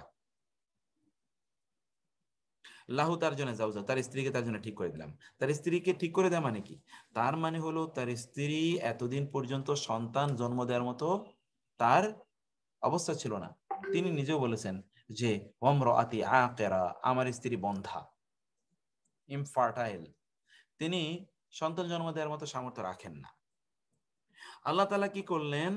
তার স্ত্রীকে তিনি তার জন্যে সন্তান উৎপাদন, সন্তান জন্ম দেওয়ার মতো উপযুক্ত করে দিলেন। এই আলোচনা যখন তিনি করলেন তখন তিনি বললেন জাউজা। তার মানে জাউজাতুন বা জাউজুন এই শব্দটি কোরআনে স্ত্রী শব্দ যখন আসে তখন she is a full human being. তিনি একটা পূর্ণ, তার মধ্যে কোনো ত্রুটি নাই, কোনো বিচ্যুতি নাই, সেটা না ফিজিক্যাল না স্পিরিচুয়াল। সেটা কোনো ফিজিক্যাল অথবা স্পিরিচুয়াল কোনো ধরনের ত্রুটি তার মধ্যে নাই, বরং একটা পরিপূর্ণ স্পিরিচুয়াল, একটা পরিপূর্ণ স্বর্গীয় অবস্থা সেখানে বিরাজ করছে। যে সেখানে সাকিনা আছে, প্রশান্তি, এবং সেখানে ভালোবাসা আছে, পরস্পরের প্রতি অনুগ্রহ আছে, এবং সেখানে আছে কি শ্রদ্ধা, এটি। আর তার স্ত্রী দুনিয়ার পার্সপেক্টিভ থেকে সকল দিক থেকে তিনি যোগ্য। কিভাবে তিনি যোগ্য? যেমন সন্তান উৎপাদন, এই যোগ্যতা তার আছে। ফাইজা তাআত্তালাত আয়াতু যাওজিয়াতি মিনাস সাকানি ওয়াল মাওয়াদ্দাতি ওয়ার রাহমাতি বিখিয়ানাতিন আও তাবায়ুনিন ফিল আকিদাতি আও বিআকমিন আও তারাম্মুলিন ফাইমরাআতুন লা যাওজুন। তার মানে হলো যখন এই রকম স্ত্রী, তিনি কারো প্রশান্তির কারণ না বরং তার যন্ত্রণা, ওয়াল মাওয়াদ্দাতু ভালোবাসার কারণ হয় না বরং ঘৃণা, ওয়ার রাহমাতু অনুগ্রহ তো করেই না বরং সেখানে আরো জোর জুলুম করে, বেখেয়ানাতিন তার খেয়ানত করে, আও তাবায়ুনিন ফিল আকিদাতি অথবা ভিন্ন আকিদা পোষণ করে, আও বিআকমিন অথবা তিনি বন্ধা, আও তারাম্মুলিন অথবা তিনি সন্তান উৎপাদন করতে অসমর্থ, ফা ইমরাতুন তখন তিনি স্বামী, তখন তিনি কি ইমরা, তিনি তখন জাওজুন না। তার মানে জাওজুন মানে হলো যেমন ইমরাআতুল আজিজি তুরাবিদু ফাতাহা আন নাফসিহি ক্বাদ শাগাফাহা হুব্বা। ইমরাআতুল আজিজ, আজিজের স্ত্রী, ওই যে ইয়ের সাথে সম্পর্ক ঘটনা করেছিল ইউসুফ আলাইহিস সালামের সাথে, ওই নারীর কথা বলতে গিয়ে তিনি বলেন ইমরাআতুল আজিজ, আজিজের স্ত্রী, কারণ এখানে একটু ত্রুটি ছিল। তুরাবিদু ফাতাহা, যুবককে তিনি ফুসলাচ্ছিলেন আন নাফসিহি, তার ব্যাপারে, কদ শাগাফাহা, ওই যুবক তাকে পূর্ণ করে দিয়েছিল হুব্বা, ভালোবাসা, মানে ওই যুবকের দেখলি তার ভালোবাসা উথলে উঠত। ওয়াকাউলুহু, আবার অন্য জায়গায় আল্লাহ বলেছেন ইমরাআতু নূহিন, নূহের স্ত্রী, ওয়া ইমরাআতু লূত, লূতের স্ত্রী। ইমরা কানাতা, তার উভয় ছিল, তাহতা অধীনে, আবদাইনে দুইজন বান্দা, মিন ইবাদিনা আমার বান্দাদের মধ্যে দুই বান্দার অধীনে তারা ছিল, সালেহাইনে যারা দুজনই ছিল খুবই সালেহ দিনদার। ফাখানাতাহুমা, অতঃপর তারা উভয়ে এই দুজন স্ত্রী তাদের স্বামীদের অবাধ্য হলো, খেয়ানত করলো, আমানতের খেয়ানত করলো। এই আমানতের খেয়ানতের আকীদাগত তাদের বিচ্যুতি, চরিত্রগত বিচ্যুতি নয়, কিন্তু মনে রাখতে হবে, কারণ নবীদের স্ত্রীদের চারিত্রিক কোনো বিচ্যুতি ছিল না, কিন্তু আকীদাগত বিচ্যুতি ছিল, আকীদাগত বিচ্যুতি ছিল। এই যে এখানে তাদের আকীদাগত এটা তাবায়ুনিন মানে বিরোধিতা, বৈপরীত্য ফিল আকীদাতে, আকীদা। তাহলে আমরা দেখছি এক নম্বর হচ্ছে তাদের প্রতি তাদের মহব্বত ছিল না, ভালোবাসা ছিল না, অনুগ্রহ ছিল না, এটা একরকম। দুই নম্বর কি, এই যে প্রথমটার উদাহরণ আমরা দেখলাম যে ইমরাতুল আজিজ, আজিজের স্ত্রী তার স্বামীকে না ভালোবেসে অন্য জায়গায় তিনি ভালোবাসার ইয়ে করছেন। আবার অন্যদিকে নূহ আলাইহিস সালাম এবং লূত আলাইহিস সালামের স্ত্রী, তাদের উভয়ের আকীদাগত ঈমানগত প্রবলেম ছিল, কারণ তারা উভয়ই, তারা নূহ আলাইহিস সালাম এবং লূত আলাইহিস সালামের প্রতি ঈমান তারা আনেনি এবং তাদের দ্বীন এর প্রতি তারা অনুরক্ত ছিল না।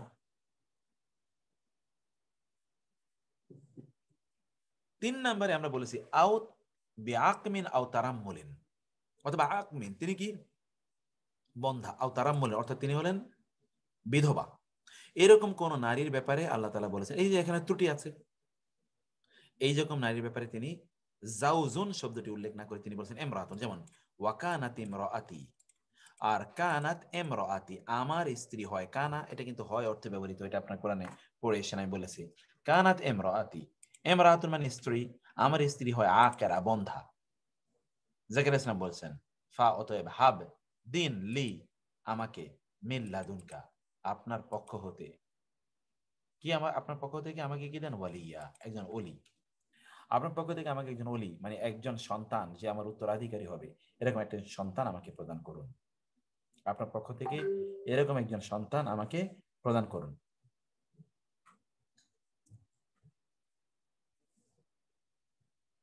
এবং অন্যদিকে এখানে একজন ঠিক বিভিন্ন জায়গায় যেমন ইব্রাহিম আলাইহিস সালামের স্ত্রীর ব্যাপারে বলেছেন ওয়ামরাআতুহু কায়েমাতুন, তার স্ত্রী সেখানে দাঁড়িয়ে ছিল। তখন কিন্তু তার স্ত্রীর কিন্তু বয়স এমন হয়ে গেছে তিনি বন্ধ্যা, তার সন্তান হয়নি। তার কি তখনও সন্তান হয়নি, সেই জন্যে তার এইরকম অবস্থা ছিল। এখানে আপনি কোরআনে এমরাতু এমরানের স্ত্রী তার সন্তান হচ্ছিল না, তখন তিনি আল্লাহকে দোয়া করেন, আল্লাহ আমাকে তুমি একটা সন্তান দাও, আমার ওই সন্তানকে তুমি তোমার ঘরের জন্য উৎসর্গ করবো। ফলশ্রুতিতে এমরাতু কখন বলেছে? যখন তিনি বন্ধা। আমরা বলেছি তার একটা ত্রুটি আছে, either it is physical or it is psychology spiritual. এটা তার শারীরিক অথবা তার কি তার আধ্যাত্মিক দিনগত যদি তুমি কোনো ত্রুটি থাকে। আর এটা হলো এমরা। আর জাউজুন মানে হলো তার কোনো দিকেই কোনো সমস্যা নাই। এবং এই জন্য আল্লাহ তাআলা কোরআনে যখনই এই জাতীয় সম্পর্কগুলোর কথা বলেছেন, যেমন আপনি আল্লাহ রাসূলের ব্যাপারে আল্লাহ তাআলা বলেছেন ইয়া আইয়ুহান নবী কুল লি আজওয়াজিকা ওয়া বানাতিকা ওয়া নিসাইল মুমিনিন, কুল লি আজওয়াজিকা আপনার স্ত্রীদেরকে বলুন, আপনার স্ত্রীদেরকে আপনি বলুন। এবং ওয়াজওয়াজুহু উম্মাহাতুকুম, রাসূলের স্ত্রীগণ তোমাদের মা, স্ত্রীগণ তোমাদের মা। আজওয়াজ কোরআনে বারবারই। এবং জান্নাতে আপনি দেখেন তো ওয়ালাহুম ফিহা আজওয়াজুম মুতাহহারা, লাহুম ফিহা আজওয়াজুম মুতাহহারা, সব জায়গায় আজওয়াজ। জান্নাতে কোথাও ইমরাতুন একটা শব্দ জান্নাতে, যেখানে জান্নাতে নারীদের সেখানে আপনি দেখবেন আজওয়াজ ওয়া আজওয়াজুম মুতাহহারা। আজওয়াজ শব্দটি বলা হয়েছে, আজওয়াজ জাওজুন এর বহুবচন। তার মানে জাওজুন মানে আমরা কি বুঝলাম? মানে যিনি কমপ্লিট পারফেক্ট। আর ইমরাতুন মানে যিনি যার মধ্যে খুঁত আছে, ত্রুটি আছে, এরকম অর্থে আল্লাহ তাআলা এটি ব্যবহার করেছেন। আমরা আজকে এই 4-5টি জিনিস এখানে বোঝার চেষ্টা করলাম। এটি বইটি আমরা সবসময় প্রতিদিন আমরা কিছু করে পড়ব। আজকে আমি যেহেতু বইটি ইন্ট্রোডিউস করেছি জন্য একটু বেশি সময় নিলাম। এটা আমরা ইনশাআল্লাহ আমাদের আসাদ ভাই কিন্তু সব নোট আপনাদেরকে করে দিচ্ছে সাথে সাথেই, অনেক ধন্যবাদ ওনাকে। আচ্ছা, কোরআন আল্লাহ সুবহানাহু ওয়া তাআলা, এই বইটা আমি আজকে আর করব না, কারণ আমাদের যে বইটা যেটা আমরা লেখা পড়ছিলাম সেটি নিয়ে আমরা মূল আলোচনায় ওই আলোচনায় আমরা থাকবো ইনশাআল্লাহ। এটিও খুব অসাধারণ বই। এই বইটিও আমরা ইনশাআল্লাহ দেখার চেষ্টা করব, যেখানে আল্লাহ সুবহানাহু ওয়া তাআলা কেন কোথায় কি বলেছেন এবং কি শব্দের প্রয়োগ সেখানে আছে। খুব অসাধারণ। এগুলো আপনাকে ধরেন গভীর জায়গায় নিয়ে যাবে, আপনাকে উপলব্ধি চিন্তার জায়গায় আপনাকে নিয়ে যাবে। আপনি তখন ভাববেন ও সুবহানাল্লাহ, এটি তো এই। ওকে, এখন আমরা যেই আলোচনায় আমরা ছিলাম সে আলোচনাটি ছিল আমাদের হাকিকাত এবং মাজাজ নিয়ে। আচ্ছা, যেটা আমরা তখন আলোচনা করলাম এই ব্যাপারে কোনো প্রশ্ন আছে কিনা আপনাদের?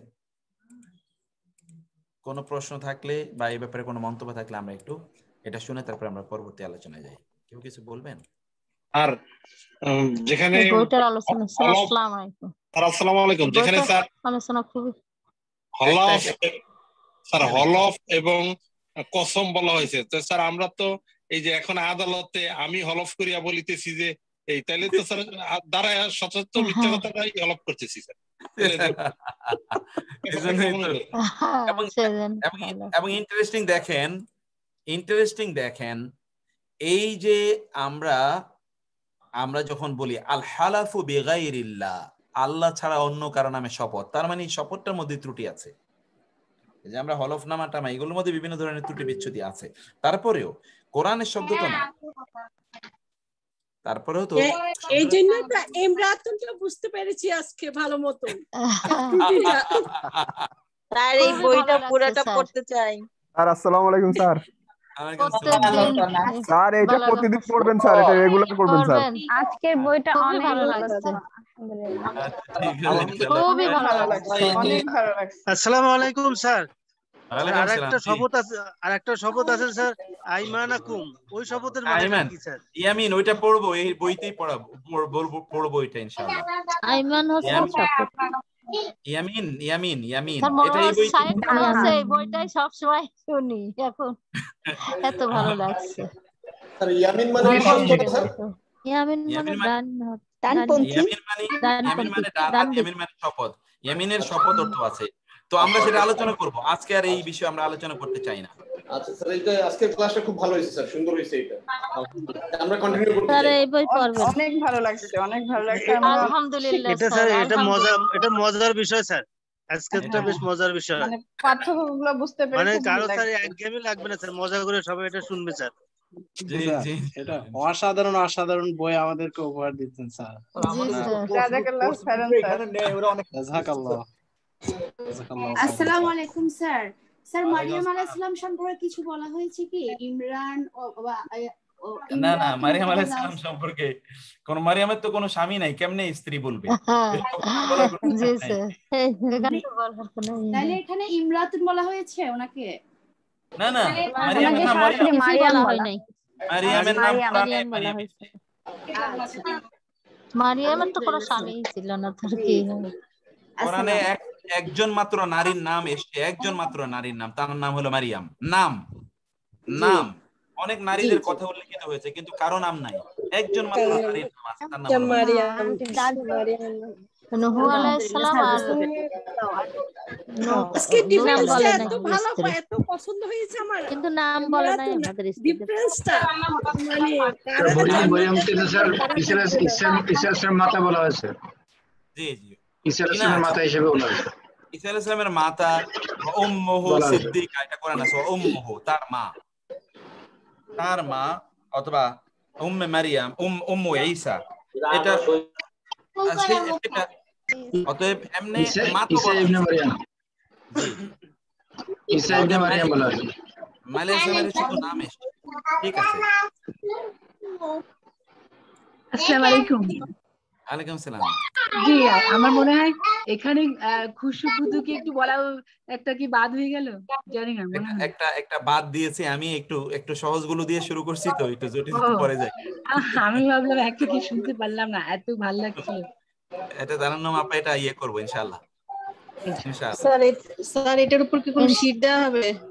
এটা আমি চেষ্টা করব, এত শীট তৈরি করে শেষ করতে পারি না তো আপা, অনেক এত ঝামেলা পারবে না, তো ঝামেলা আমি এত শীট তৈরি করতে পরে তো ভুলে যাব। স্যার শুনলেই হবে, সাহেব শুনলেই হবে, এত আমরা নোট করে রাখি, ভালো হবে তাড়াতাড়ি। আমরা নোট করে রাখি, তাহলেই হবে। আমাদের নোট আপনি একটু নোট করবেন। আর আমাদের রানী আপা আপনার নোট একটু দেখাইন তো কিভাবে নোট করতে হয়। আচ্ছা স্যার, আমি নোট করেছি, অনেকগুলো নোট করেছি। আমিও নোট করেছি, আলহামদুলিল্লাহ। আসাদ ভাই তো মাঝে মাঝে লিখে দিচ্ছেন। আসাদ ভাই তো দিয়ে দিচ্ছেন, আলহামদুলিল্লাহ, আসাদ ভাই দিচ্ছেন। আরেকটা বিষয় হলো আমাদের এই যে আমাদের ওই যে ফজিলাতুন নেসা আপা বলছিলেন যে খুবই ভালো লেগেছে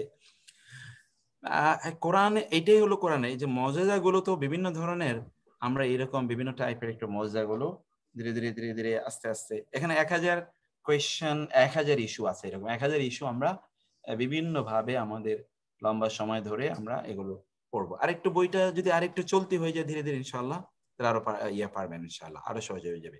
আবু বকর ভাই মনে কি বলতে চাচ্ছিলেন? আমাদের senior sister Fazilatun Nessa sister কি বলতে চাইছেন স্যার? অনেক খুব সেটাই তো আমি বললাম, ফজিলাতুন নেসা আপা যা, উনি তো আমি শুনছি আপা তো অনেক উচ্ছ্বাস নিয়ে কি যেন বলতে চাচ্ছিলেন, যে অনেক ভালো লাগছে। বলেন আপা, বলেন। আলহামদুলিল্লাহ, অনেক ভালো লাগছে। আর কি বলবো, আজ মানে ডিফারেন্সটা যে বুঝতে পেরেছে হাজবেন্ড ওয়াইফের, এটা তো আসলে আজকে না বুঝলে, ক্লাসে না থাকলে কোনোদিন এটা ক্লিয়ার হতো না আমার কাছে। এক্স্যাক্টলি। আলহামদুলিল্লাহ, আলহামদুলিল্লাহ, থ্যাংক ইউ। সাপের ভয় আর মায়ের ভয়, আলহামদুলিল্লাহ, কোনটা হবে? জি আপা, হ্যাঁ, মায়ের ভয় তো খাসিয়া, মায়ের ভয় তো আর খাউফুন না, মায়ে কি আর সন্ত্রাসীর মতো তো আর এটা মাই খাসিয়া।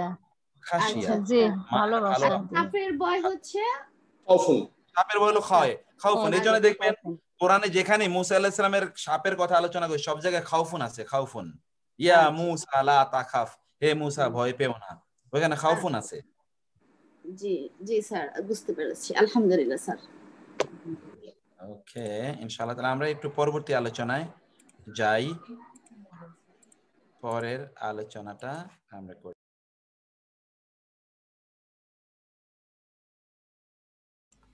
স্যার এটা কি পজ দিব না এটা চলবে স্যার? না, আমরা তো ভিন্ন আলোচনা যাবো আর কি। এখন আমার মনে হয় যে আমরা 2-3 মিনিটের একটু পজ নেই, 2-3 মিনিট। আমার মনে হয় সবাই যেহেতু একটু ভিন্ন আলোচনা যাচ্ছি, একটু রেকর্ডটা আলাদা হবে স্যার? না, বালাগা ভাষাতেই তো অন্য একটা আলোচনা, কিন্তু এই বই না, অন্য বই। একটু পজ রাখেন রেকর্ডিং, আমাদের 2-3 মিনিট সবাই একটু কোমরটা সোজা করুক, লম্বা আলোচনা তো। আমরা মাজাজ নিয়ে আলোচনা করছিলাম, গত ক্লাসে আমি মাজাজ নিয়ে আলোচনা করেছি। তো আজকে আমি আর বেশি আলোচনা করব না। আমি ইনশাআল্লাহ আমাদের আগামী যে ক্লাসটা আসবে সেখান থেকে আমরা এটাকে রেগুলেটেড করে নেব। আমরা কোন বইটা থেকে কতটুকু পড়বো এবং কিভাবে পড়বো। আমরা যেহেতু 2টা বই আজকে ইন্ট্রোডিউস করেছি, ওই 2টা বই আমরা পড়বো। এবং আমাদের যেহেতু 2-2.5 ঘন্টার ক্লাস আমাদের ইনশাআল্লাহ, 8টা থেকে যদি আমরা 10:30 পর্যন্ত করি, তাহলে ওই বইটা আমরা 1 ঘন্টা পড়বো, আর একটা বই আধা ঘন্টা পড়বো। এবং এই আমাদের যেটা বালাগাতের অন্য যে বিষয়টি, যেটা আমি লেকচার শিট তৈরি করে পড়াচ্ছি, এটা আমরা 1 ঘন্টা বা 1.5 ঘন্টা এটা আমরা পড়বো ইনশাআল্লাহ। মাজাজকে আমরা গত ক্লাসে আপনারা পড়ে এসেছেন, আপনাদের মনে আছে। আমি সেই লেকচার শিটটা একটু আপনাদেরকে দেখাই।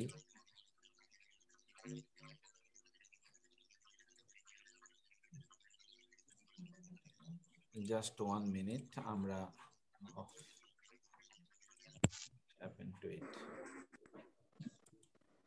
স্যার জি, আমাদের মনে স্যার এই যে কোরআন থেকে সরাসরি পড়ার কথা ছিল আর কি এই ক্লাসটাতে।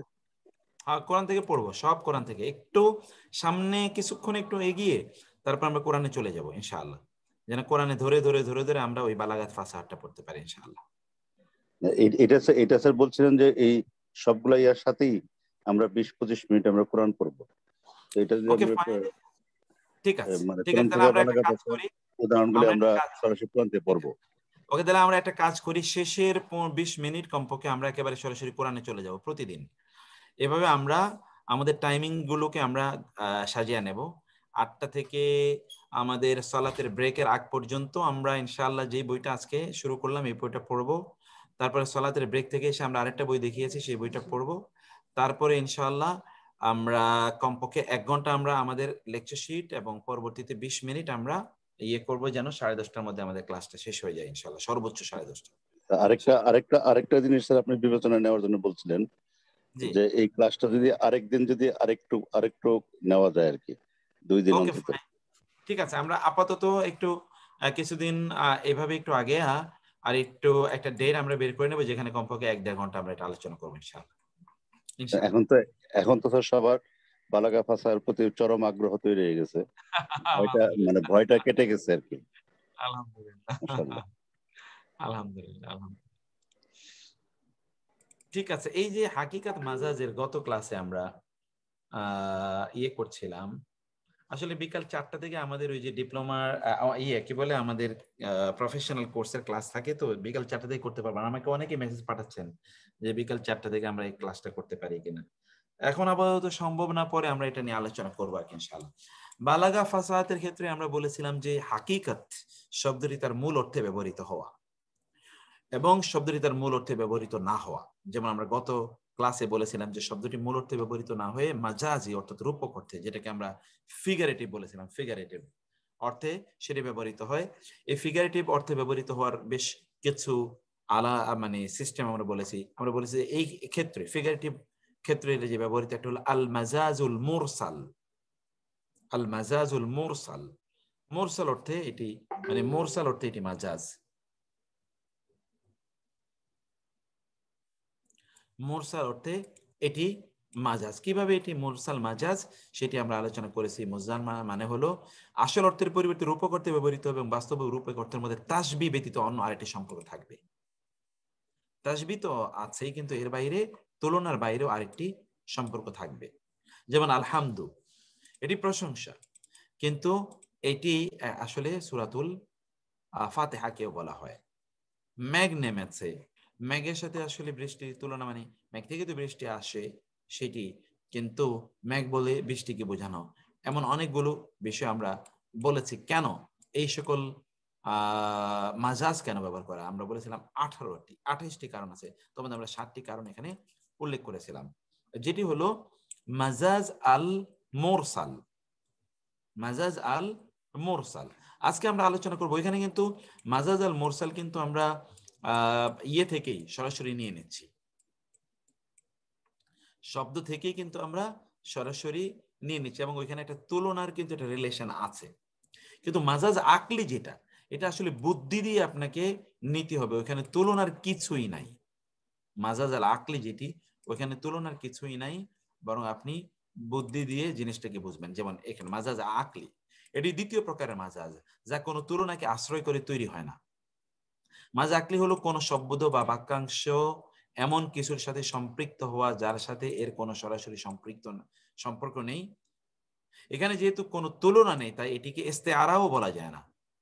মাজাজ আকলি হলো শব্দ তার আসল অর্থে ব্যবহৃত হবে ঠিকই, কিন্তু বাক্যস্থিত শব্দাবলীর পারস্পরিক সম্পর্কের ভিত্তিতে একটি ভিন্নতর অর্থ বোঝাবে। মানে প্রত্যেকটা শব্দ তার নিজের অর্থে ব্যবহৃত হবে এবং এভাবেই অনুবাদ হবে বটে, কিন্তু আপনি ভিতর থেকে আকল দিয়ে বুদ্ধি দিয়ে আরেকটা অর্থ নেবেন।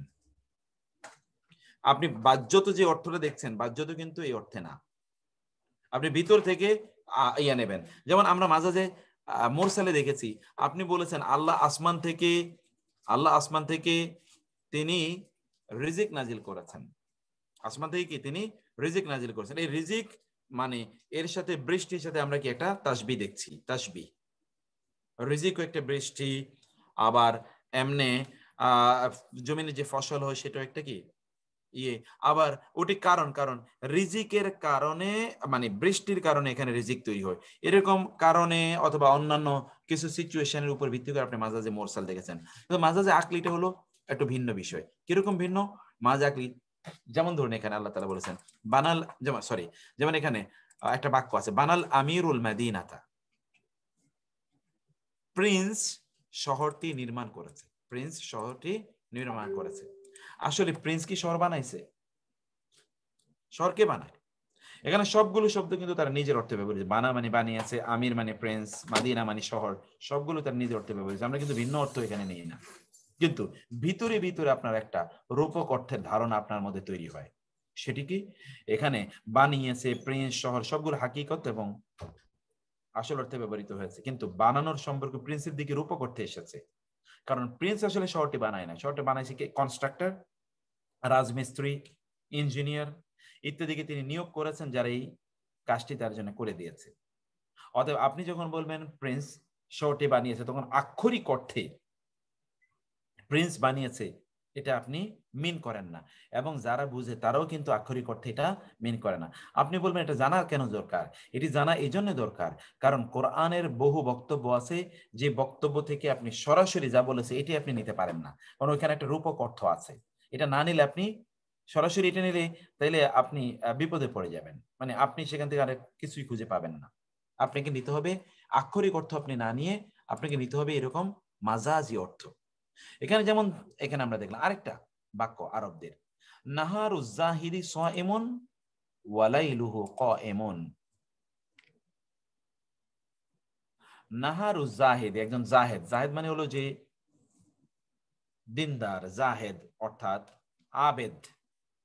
একজন আল্লাহ ওয়ালা ব্যক্তির দিন হলো রোজাময়, দিন হলো সিয়ামময়, এবং রাত হলো কিয়ামময়। আচ্ছা, দিন রোজাপূর্ণ কিভাবে? দিন কি রোজা রাখে নাকি? তার দিনটি হলো কি রোজাপূর্ণ, দিনটা রোজাদার, এবং তার রাতটা হলো দণ্ডায়মান। দিন তো রোজা রাখে না এবং রাতও কি দাঁড়িয়ে থাকে না। সালাত পূর্ণ রাত মানে কি? আসলে এখানে রাত সালাদপূর্ণ নয়, বরং এই ব্যক্তির রাতটা সালাদপূর্ণ কাটে, ব্যক্তির দিনটা রোজাপূর্ণ কাটে। অতএব আপনি নাহারু সয়মে বলতে আস-সাইমু ইয়াকদি নাহারাহু সাইমান, যে আজ-জাহিদু একজন রোজা, একজন বুজুর্গ, তিনি তার দিনটাকে রোজা অবস্থায় এবং রাতটাকে কিয়াম অবস্থায় অর্থাৎ সালাত পড়ে তার রাতটাকে কাটান। আপনি কিন্তু এটা বোঝাতে চান, কিন্তু এটা বোঝাতে গিয়ে আপনি দিনটাকেই দেখালেন যে দিন রোজা রাখছে, আসলে তো দিন রোজা রাখে না, আসলে দিন রোজা রাখে। এখানে জাহেদ বা দিনদার ব্যক্তি তিনি দিন সিয়ামময়, এখানে সবগুলো শব্দ কিন্তু আপন আপন অর্থে ব্যবহৃত হয়েছে, কিন্তু সবগুলো মিলে একটা ভিন্ন অর্থ প্রদান করছে। এটা আপনার ব্রেনে আছে, আকল আছে, কারণ দিন কখনোই সিয়াম রাখতে বা রাত কখনোই কিয়াম সাধনে সক্ষম নয়। আসলে ব্যক্তির সিয়াম এবং কিয়ামের প্রতি ইঙ্গিত করতেই এরকম রূপকতা ব্যবহার করা হয়েছে। এবার আমরা কোরআনিক উদাহরণে আছি। ফাকাইফা তাত্তাকুনা ইন কাফারতুম ইয়াউমা ইয়াজআলুল উইলদানা শিবা। আপনি দেখছেন ডক্টর জাকির নায়েকের সাথে ওই যে এক লোক, সে কি করেছিল, আপনি ডিবেট করেছিল উইলিয়াম ক্যাম্বেল, এবং সে বলেছে কোরআনে ভুল আছে, কারণ এখানে এই অর্থে ব্যবহৃত, এর যেমন এটা একটা আয়াত, ধরুন ফাকাইফা তাত্তাকুনা ইন কাফারতুম, অতএব তোমরা যদি কুফরি করো তাহলে তোমরা সেদিন কিভাবে আত্মরক্ষা করবে, যেদিন কিশোরদেরকে বৃদ্ধে পরিণত করবে, যেই দিন কিশোরদেরকে বৃদ্ধে পরিণত করবে, যে দিন ফাকাইফা কিভাবে তাত্তাকুনা তোমরা আত্মরক্ষা করবে, ইন কাফারতুম তোমরা যদি কুফরি করো, ইয়াওমান সেই দিন তোমাদের নিজেদেরকে কিভাবে আত্মরক্ষা করবে, যেই দিন ইয়াজআলু দিনটি বানাবে আল উইলদানা কিশোরদেরকে, শিবা বৃদ্ধ, কিশোরদেরকে বৃদ্ধ বানিয়ে ফেলবে দিন। আচ্ছা বলেন তো, দিন কি কিশোরকে বৃদ্ধ বানাইতে পারে? দিনের কি ক্ষমতা আছে একটা কোন একটা দিন, শুক্র শনি রবিবার কোন একটা দিন কিশোরদেরকে কি বৃদ্ধ কিভাবে বানাবে? এখানে মাজাজে আকলি হিসেবে বিবেচনা করা হয়, কারণ দিনটি শিশুদেরকে ধূসর ক্যাশকি, অর্থাৎ তাকে বৃদ্ধে পরিণত করে না, বরং সেই দিনের ভয় ভীতি, ভয়াবহ অবস্থা, আতঙ্ক ইত্যাদির কারণে এমন অবস্থা তৈরি হয় যে শিশুরাই সেদিন বৃদ্ধ হয়ে যাবে আতঙ্কে। এখানে একটি সিফাত এমন একটি মওসুফের সাথে যুক্ত করা হয়েছে যা আসলের অর্থের সাথে সম্পৃক্ত নয়, অর্থাৎ যেমন ইয়াউমা ইয়াজআলুল উইলদানা শিবা, এখানে ইয়াউমান জাইলুল উইলদানা শিবা, দিন যেদিন বৃদ্ধ শিশুদেরকে বৃদ্ধে পরিণত করবে। দিন আসলে শিশুদেরকে বৃদ্ধে পরিণত করবে না, দিনের ভয় আতঙ্কের কারণে তারা বৃদ্ধে পরিণত হবেন। আল্লাহ তাআলা তাদেরকে মানে ওই সিচুয়েশনের কারণে তাদের অবস্থাটা, তার মানে চুল দাড়ি সব পেকে যাবে। এখন যেমনি ভাবে এমন লোকের চুল দাড়ি পেকে যায়, তার হচ্ছে কি প্রচুর পরিমাণ তার আপনার যেটাকে আমরা বলছি যে তার ইন্টেলেকচুয়াল ইনভলভমেন্টের কারণে, ব্যাপক পরিমাণ চিন্তা, দুশ্চিন্তা, পেরেশানি ইত্যাদির কারণে মানুষের চুল পেকে যাচ্ছে, এখনো যেটা হচ্ছে। এই কথা আল্লাহ তাআলা এখানে বললেন, কিন্তু তিনি বললেন দিন বানিয়ে দেবে, আসলে তো দিন বানাবে না। মাজাজে আকলি এর মূল উদ্দেশ্য হলো বক্তব্যকে সংক্ষেপে উপস্থাপন করা। মাজাজে আকলির মূল উদ্দেশ্য বক্তব্যকে সংক্ষেপে উপস্থাপন করা, যেটাকে ইংরেজিতে বলে সাকসিংক্টনেস। বক্তব্যকে সংক্ষেপে উপস্থাপন করা, এটা হলো মাজাজে আকলির মূল বক্তব্য, মূল কথা।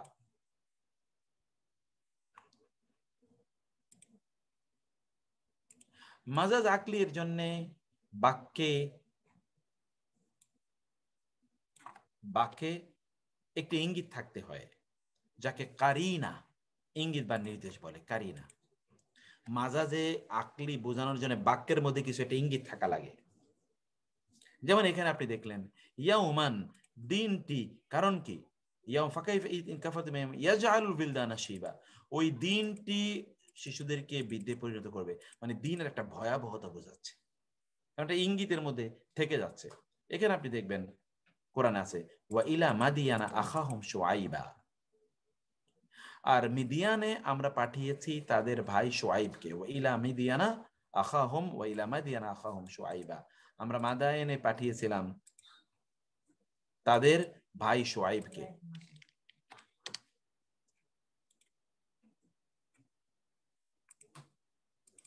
এই যে আয়াতটা দেখেন,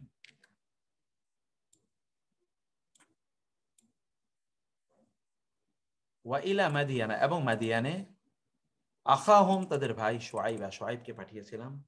ক্বালা, সে বলল, ইয়া কওমি, হে আমার জাতি, উ'বুদুল্লাহ, তোমরা আল্লাহর ইবাদত করো। মা লাকুম, নেই তোমাদের জন্য, মিন কোন, মায়ের পর মিন আসলে এই মিনের অর্থ হয় কোন, নেই কোনই, ইলাহিন, ইলাহ, গায়রুহু, তিনি ছাড়া কোনো ইলাহ নেই। কদ, অবশ্যই, জাআতকুম, তোমাদের কাছে এসেছে, বাইয়ানাতুন, স্পষ্ট নিদর্শন, মির রব্বিকুম, তোমাদের রব্বের পক্ষ থেকে তোমাদের কাছে স্পষ্ট নিদর্শন এসেছে। নির্দেশনা এসেছে স্পষ্ট, সেটা কি? ফাআউফু, অতএব তোমরা পূর্ণ করো, আল কাইলা, পরিমাপ, ওয়াল মিজানা, পরিমাণ, ওজনে এবং মাপে তোমরা পূর্ণ দাও।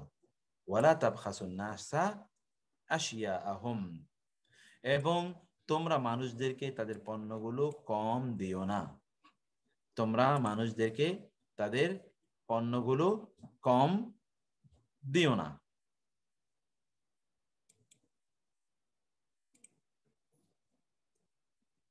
ওয়ালা তুফসিদু ফিল আরদি বা'দা ইসলাহিহা, এই জমিনের সংশোধনের পর তোমরা জমিনের মধ্যে ফাসাদ সৃষ্টি করো না। যালিকুম খায়রুল লাকুম ইন কুনতুম তা'লামুন, এটা তোমাদের জন্য কল্যাণকর যদি তোমরা বুঝতে। এরপর আয়াতটি আপনারা দেখেন, এই যে আরেকটা আয়াত আমি দেখাচ্ছি, এই আয়াতটি, ওয়া ইলা মাদিয়ানা, এবং মাদিয়ানে পাঠিয়েছিলাম আমরা আখাহুম তাদের ভাই শুআইবকে। মাদিয়ানে তাদের ভাই শুআইব, আর মাদিয়ানবাসীর ভাই, তিনি কি মাদিয়ানবাসী সকলেরই ভাই? তা তো না, কিন্তু একটা কি এখানে ইউনিভার্সাল ব্রাদারহুড বোঝানোর উদ্দেশ্য। আপনি বলতে পারেন তিনি কারো তো তিনি চাচা ছিলেন, কারো তো তিনি বাবা ছিলেন, তাহলে তো এখানে ভুল বলা হয়েছে।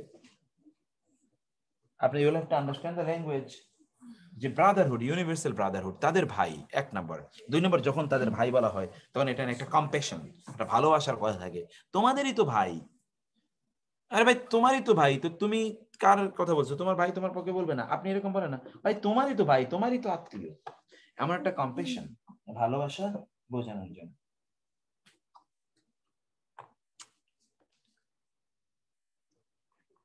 ক্বালা ইয়া কওমি, তিনি বলেন, হে আমার জাতি, উ'বুদুল্লাহ, তোমরা আল্লাহর ইবাদত করো। মা লাকুম মিন ইলাহিন গায়রুহু, মা নেই, লাকুম তোমাদের জন্য, মিন কোন, ইলাহিন ইলাহ, গায়রুহু তিনি ছাড়া তোমাদের কোনো ইলাহ নেই। ওয়ালা তানকুসুল মিকিয়ালা, ওই যে একই, তানকুসু, এই যে নোকসান, আমরা বলি লোকসান, লা তানকুসু, তোমরা কম দিও না, ক্ষতি করো না, আল মিকিয়ালা, ওজনে, ওয়াল পরিমাপে, ওয়াল মিজানা, ওজনে, মিজান দাড়িপাল্লা, দাড়িপাল্লায় মানে ওজনে, মিকিয়ালা পরিমাপে, ওজন করছো না কিন্তু এমনি থোক এক ধরনের ইয়ে করছো। ইন্নি, এখানে তোমরা কম দিও না, ইন্নি নিশ্চয়ই আমি আরাকুম, আমি তোমাদেরকে দেখছি, বেখায়রিন, তোমরা তো ভালো অবস্থায় আছো, খায়ের, ওয়া ইন্নি, এবং নিশ্চয়ই আমি আখাফু, ভয় পাই। দেখেছেন খাউফুন কি অবস্থায় আছে? খাউফুনের অবস্থা দেখেন, এই যে আমরা পড়েছিলাম কিছুক্ষণ আগে, খাউফুন কি সিচুয়েশনে ব্যবহৃত হয় দেখেন। ইন্নি আখাফু, আমি ভয় পাই, আলাইকুম, তোমাদের ব্যাপারে, আযাব, শাস্তির, ইয়াউমিন, দিবসের, মুহিত, সর্বগ্রাসী, সর্বগ্রাসী দিবসের ভয়, শাস্তির ভয় পাই, সর্বগ্রাসী দিবসের শাস্তির ভয় পাই। তাহলে এখানে ভয়টা নেগেটিভ, এরকম ভয়, এটা সম্মানের ভয় না, এটা হচ্ছে ত্রাস ভয়, মানে আতঙ্কের ভয়। ওকে, এখানে আমরা যে জায়গাটা আমাদের আলোচ্য তা হলো যে মুহিত, সর্বগ্রাসী দিবস। আচ্ছা, দিন কোনোদিন সর্বগ্রাসী হয় নাকি? দিনের কি কোনো হাত পা আছে নাকি এর কোনো ক্ষমতা আছে, প্রভাব আছে? তাহলে দিন সর্বগ্রাসী কিভাবে হবে? সর্বগ্রাসী দিবসের সব শাস্তি। মূলত এখানে সর্বগ্রাসী দিবস বলতে শাস্তির ভয়াবহতা বোঝানো হয়েছে। মূলত শাস্তির ভয়াবহতা, এমন একটা দিবস যেই দিবসের শাস্তিটা হবে সর্বগ্রাসী, সর্বগ্রাসী, সবকিছু গ্রাস করে নেবে, কোনো কিছুই সে ছাড়বে না। এটা মাজাজে আকলি। আপনি সর্বগ্রাসী দিবস বলতে আপনি সর্বগ্রাসী দিবস না, আসলে দিবসের সর্বগ্রাসী আযাব, শাস্তি, এর প্রতি মূলত আপনি এখানে ইঙ্গিত করতে চান। এখানে আমরা সে কথা বলেছি। এখানে দেখুন মুহিতুন শব্দটি সর্বগ্রাসী। মুহিতুন শব্দটি ইয়াউমুন এর সিফাত হিসেবে আসলেও এর মাধ্যমে আসলে সর্বগ্রাসী আযাবকে বোঝানো হয়েছে।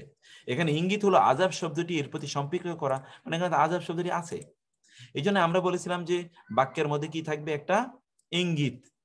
এই যে এখানে বাক্যের মাধ্যমে একটা ইঙ্গিত থাকবেই, এর মধ্যে একটা ইঙ্গিত থাকবে, যে ইঙ্গিতটি আপনাকে বলবে যে আসলে কি অর্থ আপনি নেবেন। এই যে কারিনা, একটা ইঙ্গিত এখানে থাকবেই, যে ইঙ্গিতে আপনাকে বলবে যে কি অর্থটি এখানে আপনি গ্রহণ করবেন। 2 নম্বর আয়াতে আমরা আসি।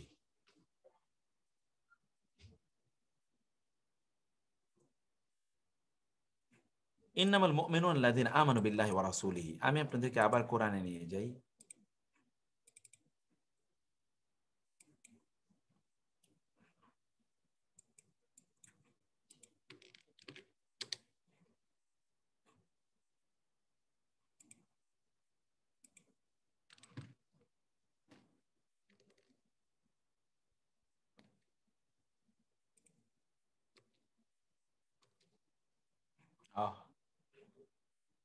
সরি,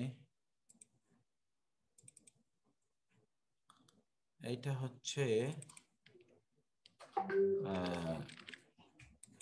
আমি পাচ্ছি না কেন, এই যে পেয়ে গেছে।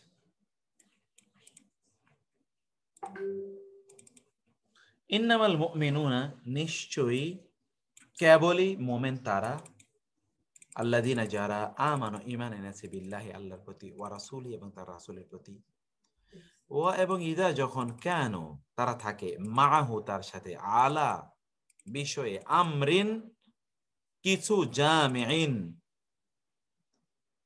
একত্রিতকারী, সিদ্ধান্তকারী কোন বিষয়ে যখন তারা তার সাথে থাকে, লাম ইয়াযহাবু তারা যায় না, হাত্তা ইস্তাযিনুহু যতক্ষণ না তারা তার কাছ থেকে অনুমোদন নেয়, অনুমতি নেয়। ইস্তাযিনু, ইস্তেজান, এজেন মানে অনুমোদন, এবং আলিফ সিনতা এটি ফ্যামিলি নাম্বার 10, অর্থাৎ কোনো কিছু চাওয়া, প্রার্থনা করা, সেটা বোঝানোর জন্য।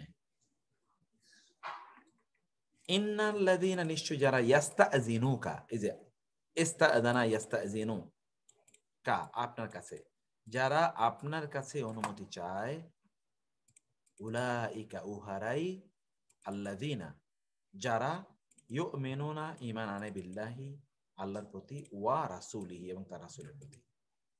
ফাওয়াতপর ইদা যখন, ইস্তাআযানুকা তারা অনুমতি চায় আপনার কাছে, লি জন্যে, বাদি কিছু, শাআনিহিম তাদের শান, বলে না তার শান শওকত, শান মানে হলো বিষয়, তাদের কোনো বিষয়ে যদি তারা আপনার অনুমতি চায়, ফাআযান তাহলে আপনি অনুমতি দিন, লিমান যাকে, শি'তা আপনি চান, মিনহুম তাদের মধ্যে, ওয়াস্তাগফির এবং ক্ষমা চান, লাহুম তাদের জন্য, আল্লাহ আল্লাহর কাছে, ইন্নাল্লাহা নিশ্চয় আল্লাহ, গাফুরুন রহিম ক্ষমাশীল এবং মেহেরবান। আয়াতটি আবার বলি, ইন্নামাল মুমিনুনা মোমেন তো তারাই, আল্লাযীনা যারা, আমানু বিল্লাহি আল্লাহর প্রতি ঈমান এনেছে, ওয়া রাসূলি তার রাসূলের প্রতি ঈমান এনেছে, ওয়া এবং ইদা যখন, কানু তারা হয়, মাহু তার সাথে, আলা ব্যাপারে, আমরিন কোন বিষয়, আলা মানে সম্পর্কে, আমরিন বিষয়, জামিইন সিদ্ধান্তকারী, আমরিন জামিইন সিদ্ধান্তকারী বিষয়। এই বিষয় কি সিদ্ধান্ত নেবে? সিদ্ধান্তকারী তো মানুষ, সিদ্ধান্ত নেয় কে? মানুষ।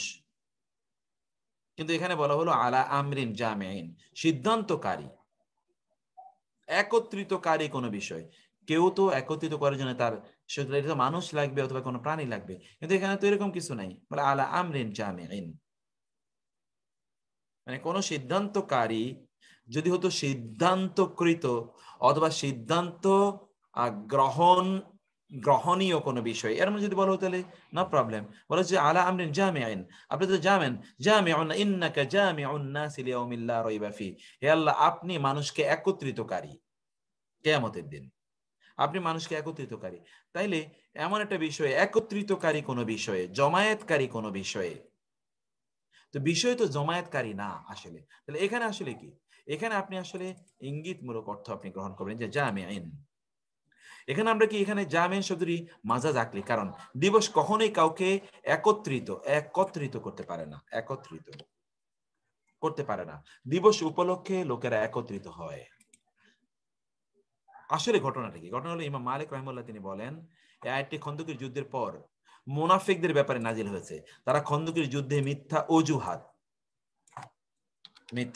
অজুহাত দিয়ে যুদ্ধে অংশগ্রহণ করা থেকে বিরত থাকে।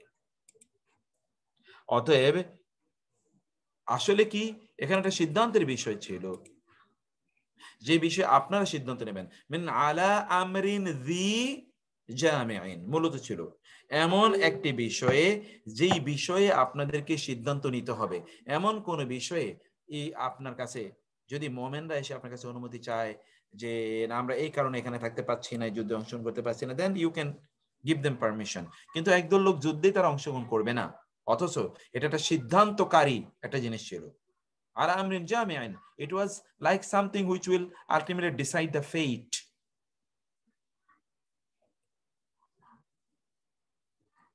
কিন্তু তারা সেখানে কি করলো? তারা অংশগ্রহণ না করে পরবর্তীতে এসে তারা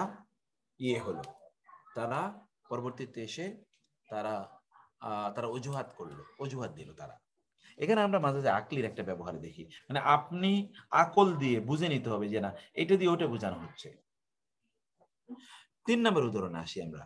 ইয়া বানি আদামা, হে আদম সন্তান, লা ইয়াফতিনান্নাকুমুশ শাইতানু, শয়তান যেন তোমাদেরকে ফিতনায় না ফেলে।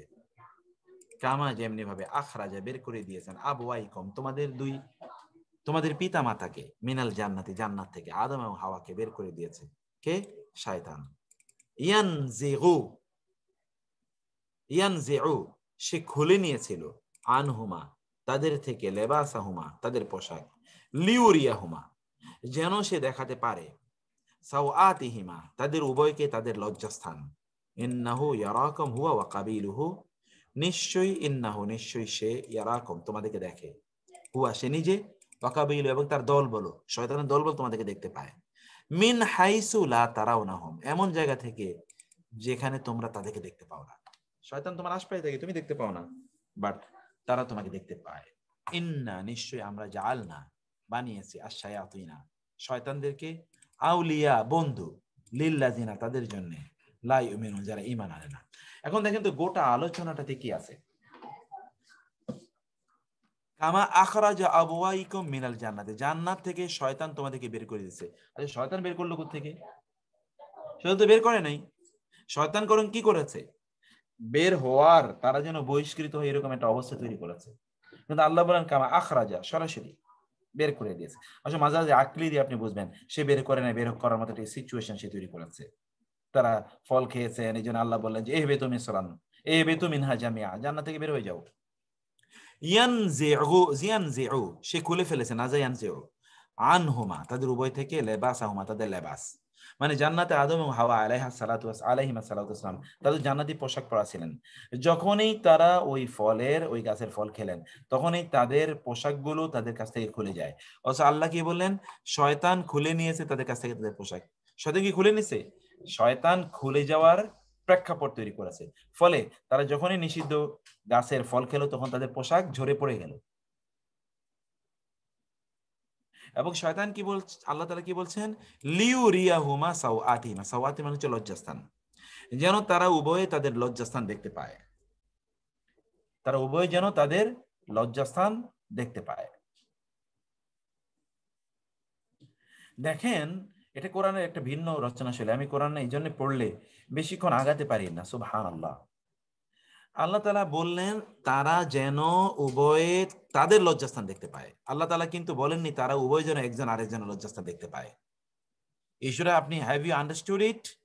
দিস ভেরি ভেরি ইন্ট্রিকেট এবং খুব সাফটল একটা ইস্যু। আল্লাহ বলেছেন, এবং এটি হচ্ছে কোরআনের language. This is the beauty of the Quran. আল্লাহ বলেন না যে তারা পরস্পর লজ্জাস্থান দেখবে। আল্লাহ বলেছেন তারা যেন নিজেদের, মানে তারা তার নিজের দিকে তাকে দেখে আমার পোশাক কই, আমি তো পোশাক খুঁজে পাচ্ছি না, আমার পোশাক কোথায়? তার পোশাক তিনি নিজে খুঁজে পাননি। ফলেই তারা কি করলেন?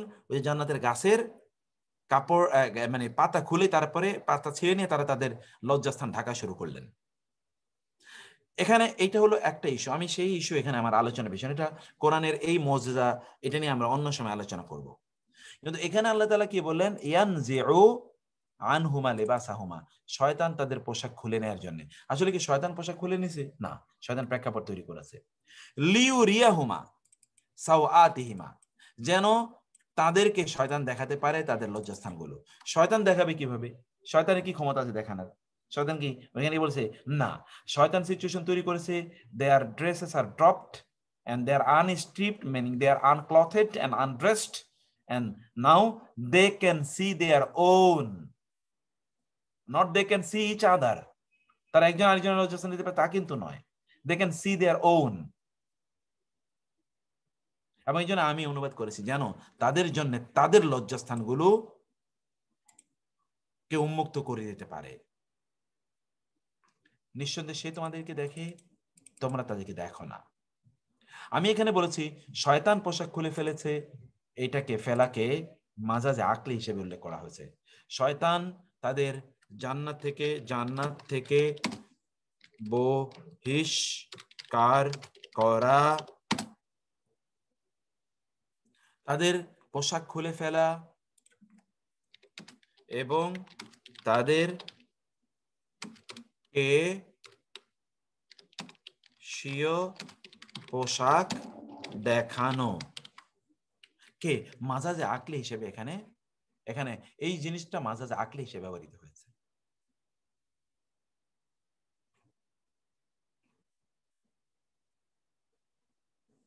এগুলো সব কি মাজাজ আকলি হিসেবে ব্যবহৃত হয়েছে।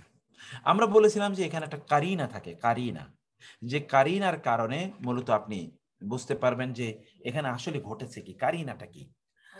আমি কারিনা নিয়ে আজকে বেশি আলোচনা করব না, শুধুমাত্র বলে দেই কারিনা মানে হলো একটা ইঙ্গিত। কারিনা মানে কি? ইঙ্গিত। এর মধ্যে একটা ইঙ্গিত থাকবে, অর্থাৎ আপনি যে আয়াতটি যেটা পড়লেন এর মধ্যে কিন্তু একটা ইঙ্গিত আছে যে শয়তান তোমাদেরকে ফিতনায় ফেলেছে। তার মানে হলো ফিতনায় ও ফেলে মূলত এই কাজগুলো করেছে। ও মূলত এই কাজগুলো ওই যে জান্নাত থেকে বহিষ্কার করেছে, পোশাক খুলে ফেলেছে, পোশাক একজন আরেকজনকে লজ্জাস্থান দেখাচ্ছে। শয়তান এটা করে নাই, শয়তান মূলত ফিতনা সিচুয়েশন তৈরি করেছে। আমি যেটা গল্প হিসেবে বলেছিলাম এক সময় যে শয়তান দুই ফ্যামিলির মধ্যে, বন্ধু প্রতিম দুই ফ্যামিলির মধ্যে মারামারি লাগাইতে চায়। এখন শয়তান কি করলো, চিন্তা করলো মারামারি লাগাই কিভাবে, এরা তো খুবই বন্ধু প্রতিম। তখন শয়তান কি করলো, একটু গুড়ের একটু হালকা সামান্য একটু গুড়ের অংশ নিয়ে সে কি করলো, আরেকজনের দুই বন্ধু, এদের দুইজনের ঘর পাশাপাশি, একজনের ঘরের বেড়া তো বুঝেন, বেড়ার মধ্যে একটু গুড় লাগিয়ে দিয়ে এসছে, গুড়ের একটু হালকা আবরণ লাগিয়ে দিয়ে আসার পরে গুড় খাওয়ার জন্য তো পিঁপড়া ওইখানে একত্রিত হয়েছে। পিঁপড়া খাওয়ার জন্য সেখানে একত্রিত হয়েছে আপনার পোকা একত্রিত, পোকাকে খাওয়ার জন্য ইঁদুর একত্রিত হয়েছে, ইঁদুরকে ধরার জন্য বিড়াল একত্রিত হয়েছে, বিড়ালের দেখে আসছে ওখানে কুকুর। এখন এই যে বিড়াল হলো পাশের ঘরের, কুকুর হলো অন্য ঘরের কুকুর এসে বিড়ালে দিচ্ছে ধাপড়ানি, এবং বিড়াল গেছে কি, এই জন্য বিড়াল গেছে মরে। এখন ওই যে পাশের বাসার যে ওই লোকের আইসা কুকুরের পিটানো শুরু করলো। এখন ওরা বললো আমাদের কুকুরের পিটাও কেন, তোমার কুকুর আমাদের বিড়ালের মারছে কেন। এটা নিয়ে কথাবার্তা মারামারি হয়ে 3 জনের মাথা ফেটছে, 2 জন এর মধ্যে ক্রিটিক্যাল অবস্থা হসপিটালে, আর একজন মারা গেছে স্পট ডেড। শয়তানে জিজ্ঞেস করলো তুমি কি করছো, বলছে আমি শুধু একটু গুড় লাগিয়েছি, আমি তো এর চেয়ে বেশি কিছু করি নাই। শয়তান সিচুয়েশন তৈরি করে আর বাকিটা অন্যরা করে, শয়তান দূর থেকে দেখে। এটি হলো শয়তানের কাজ। সেই জন্য এটা হলো কারিনা। এই কারিনাগুলো প্রত্যেকটা আয়াতের মধ্যে আপনি পেয়ে যাবেন। আমি এখানে আজকে আর সামনে এগোবো না, কারণ বেশি লোড আপনাদেরকে দিতে চাই না। আপনাদের একটা সুন্দর একটা উপলব্ধি নিয়ে আজকে শেষ করি আমরা ইনশাআল্লাহ আমাদের এই বালাগা ফাসা ক্লাসটাকে আমরা আজকে আলহামদুলিল্লাহ অর্গানাইজ করে ফেললাম আপনাদের সাথে পরামর্শ করেই। তাহলে যে আমরা কিভাবে এটাকে তাহলে পরিচালনা করবো ইনশাআল্লাহ। তো আপনারা ইনশাআল্লাহ আগামী ক্লাসগুলো থেকে, আমাদের কিন্তু বালাগাতে প্রায় অনেক 200-250 উপর জয়েন করার কথা এবং সেভাবে করেছিল, কিন্তু আজকে এত কম কেন আমি বুঝিনি। গত সপ্তাহেও তো প্রায় 200-র কাছাকাছি বা 200-র উপরে জয়েন করেছিল। তো আজকে অনেক কম আমি দেখতে পাচ্ছি। তো আপনারা একটু অন্যদেরকেও বলবেন তারা যেন ক্লাসটাতে জয়েন করে ইনশাআল্লাহ। It is our challenge to make it ইনশাআল্লাহ অনেক সুন্দর এবং উপভোগ্য করে এটা কি করা, এটা আমাদের আমরা চাই সেটা করতে ইনশাআল্লাহ। ঠিক আছে, আমরা তাহলে শেষ করবো। আবু বকর ভাই কিছু বলার আছে?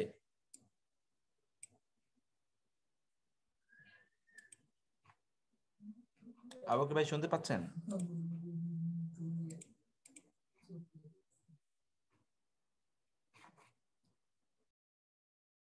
আবু বকর ভাই মনে নাই। তাহলে ঠিক আছে, আমরা আজকে শেষ করবো, আপনাদেরকে আর করবো না। আজকে আমাদের মানে 10:15 বেজে গেছে, 10:20 বেজে গেছে। বিলকিস আপা মনে হাত তুলেছেন। বিলকিস আপা কিছু বলবেন?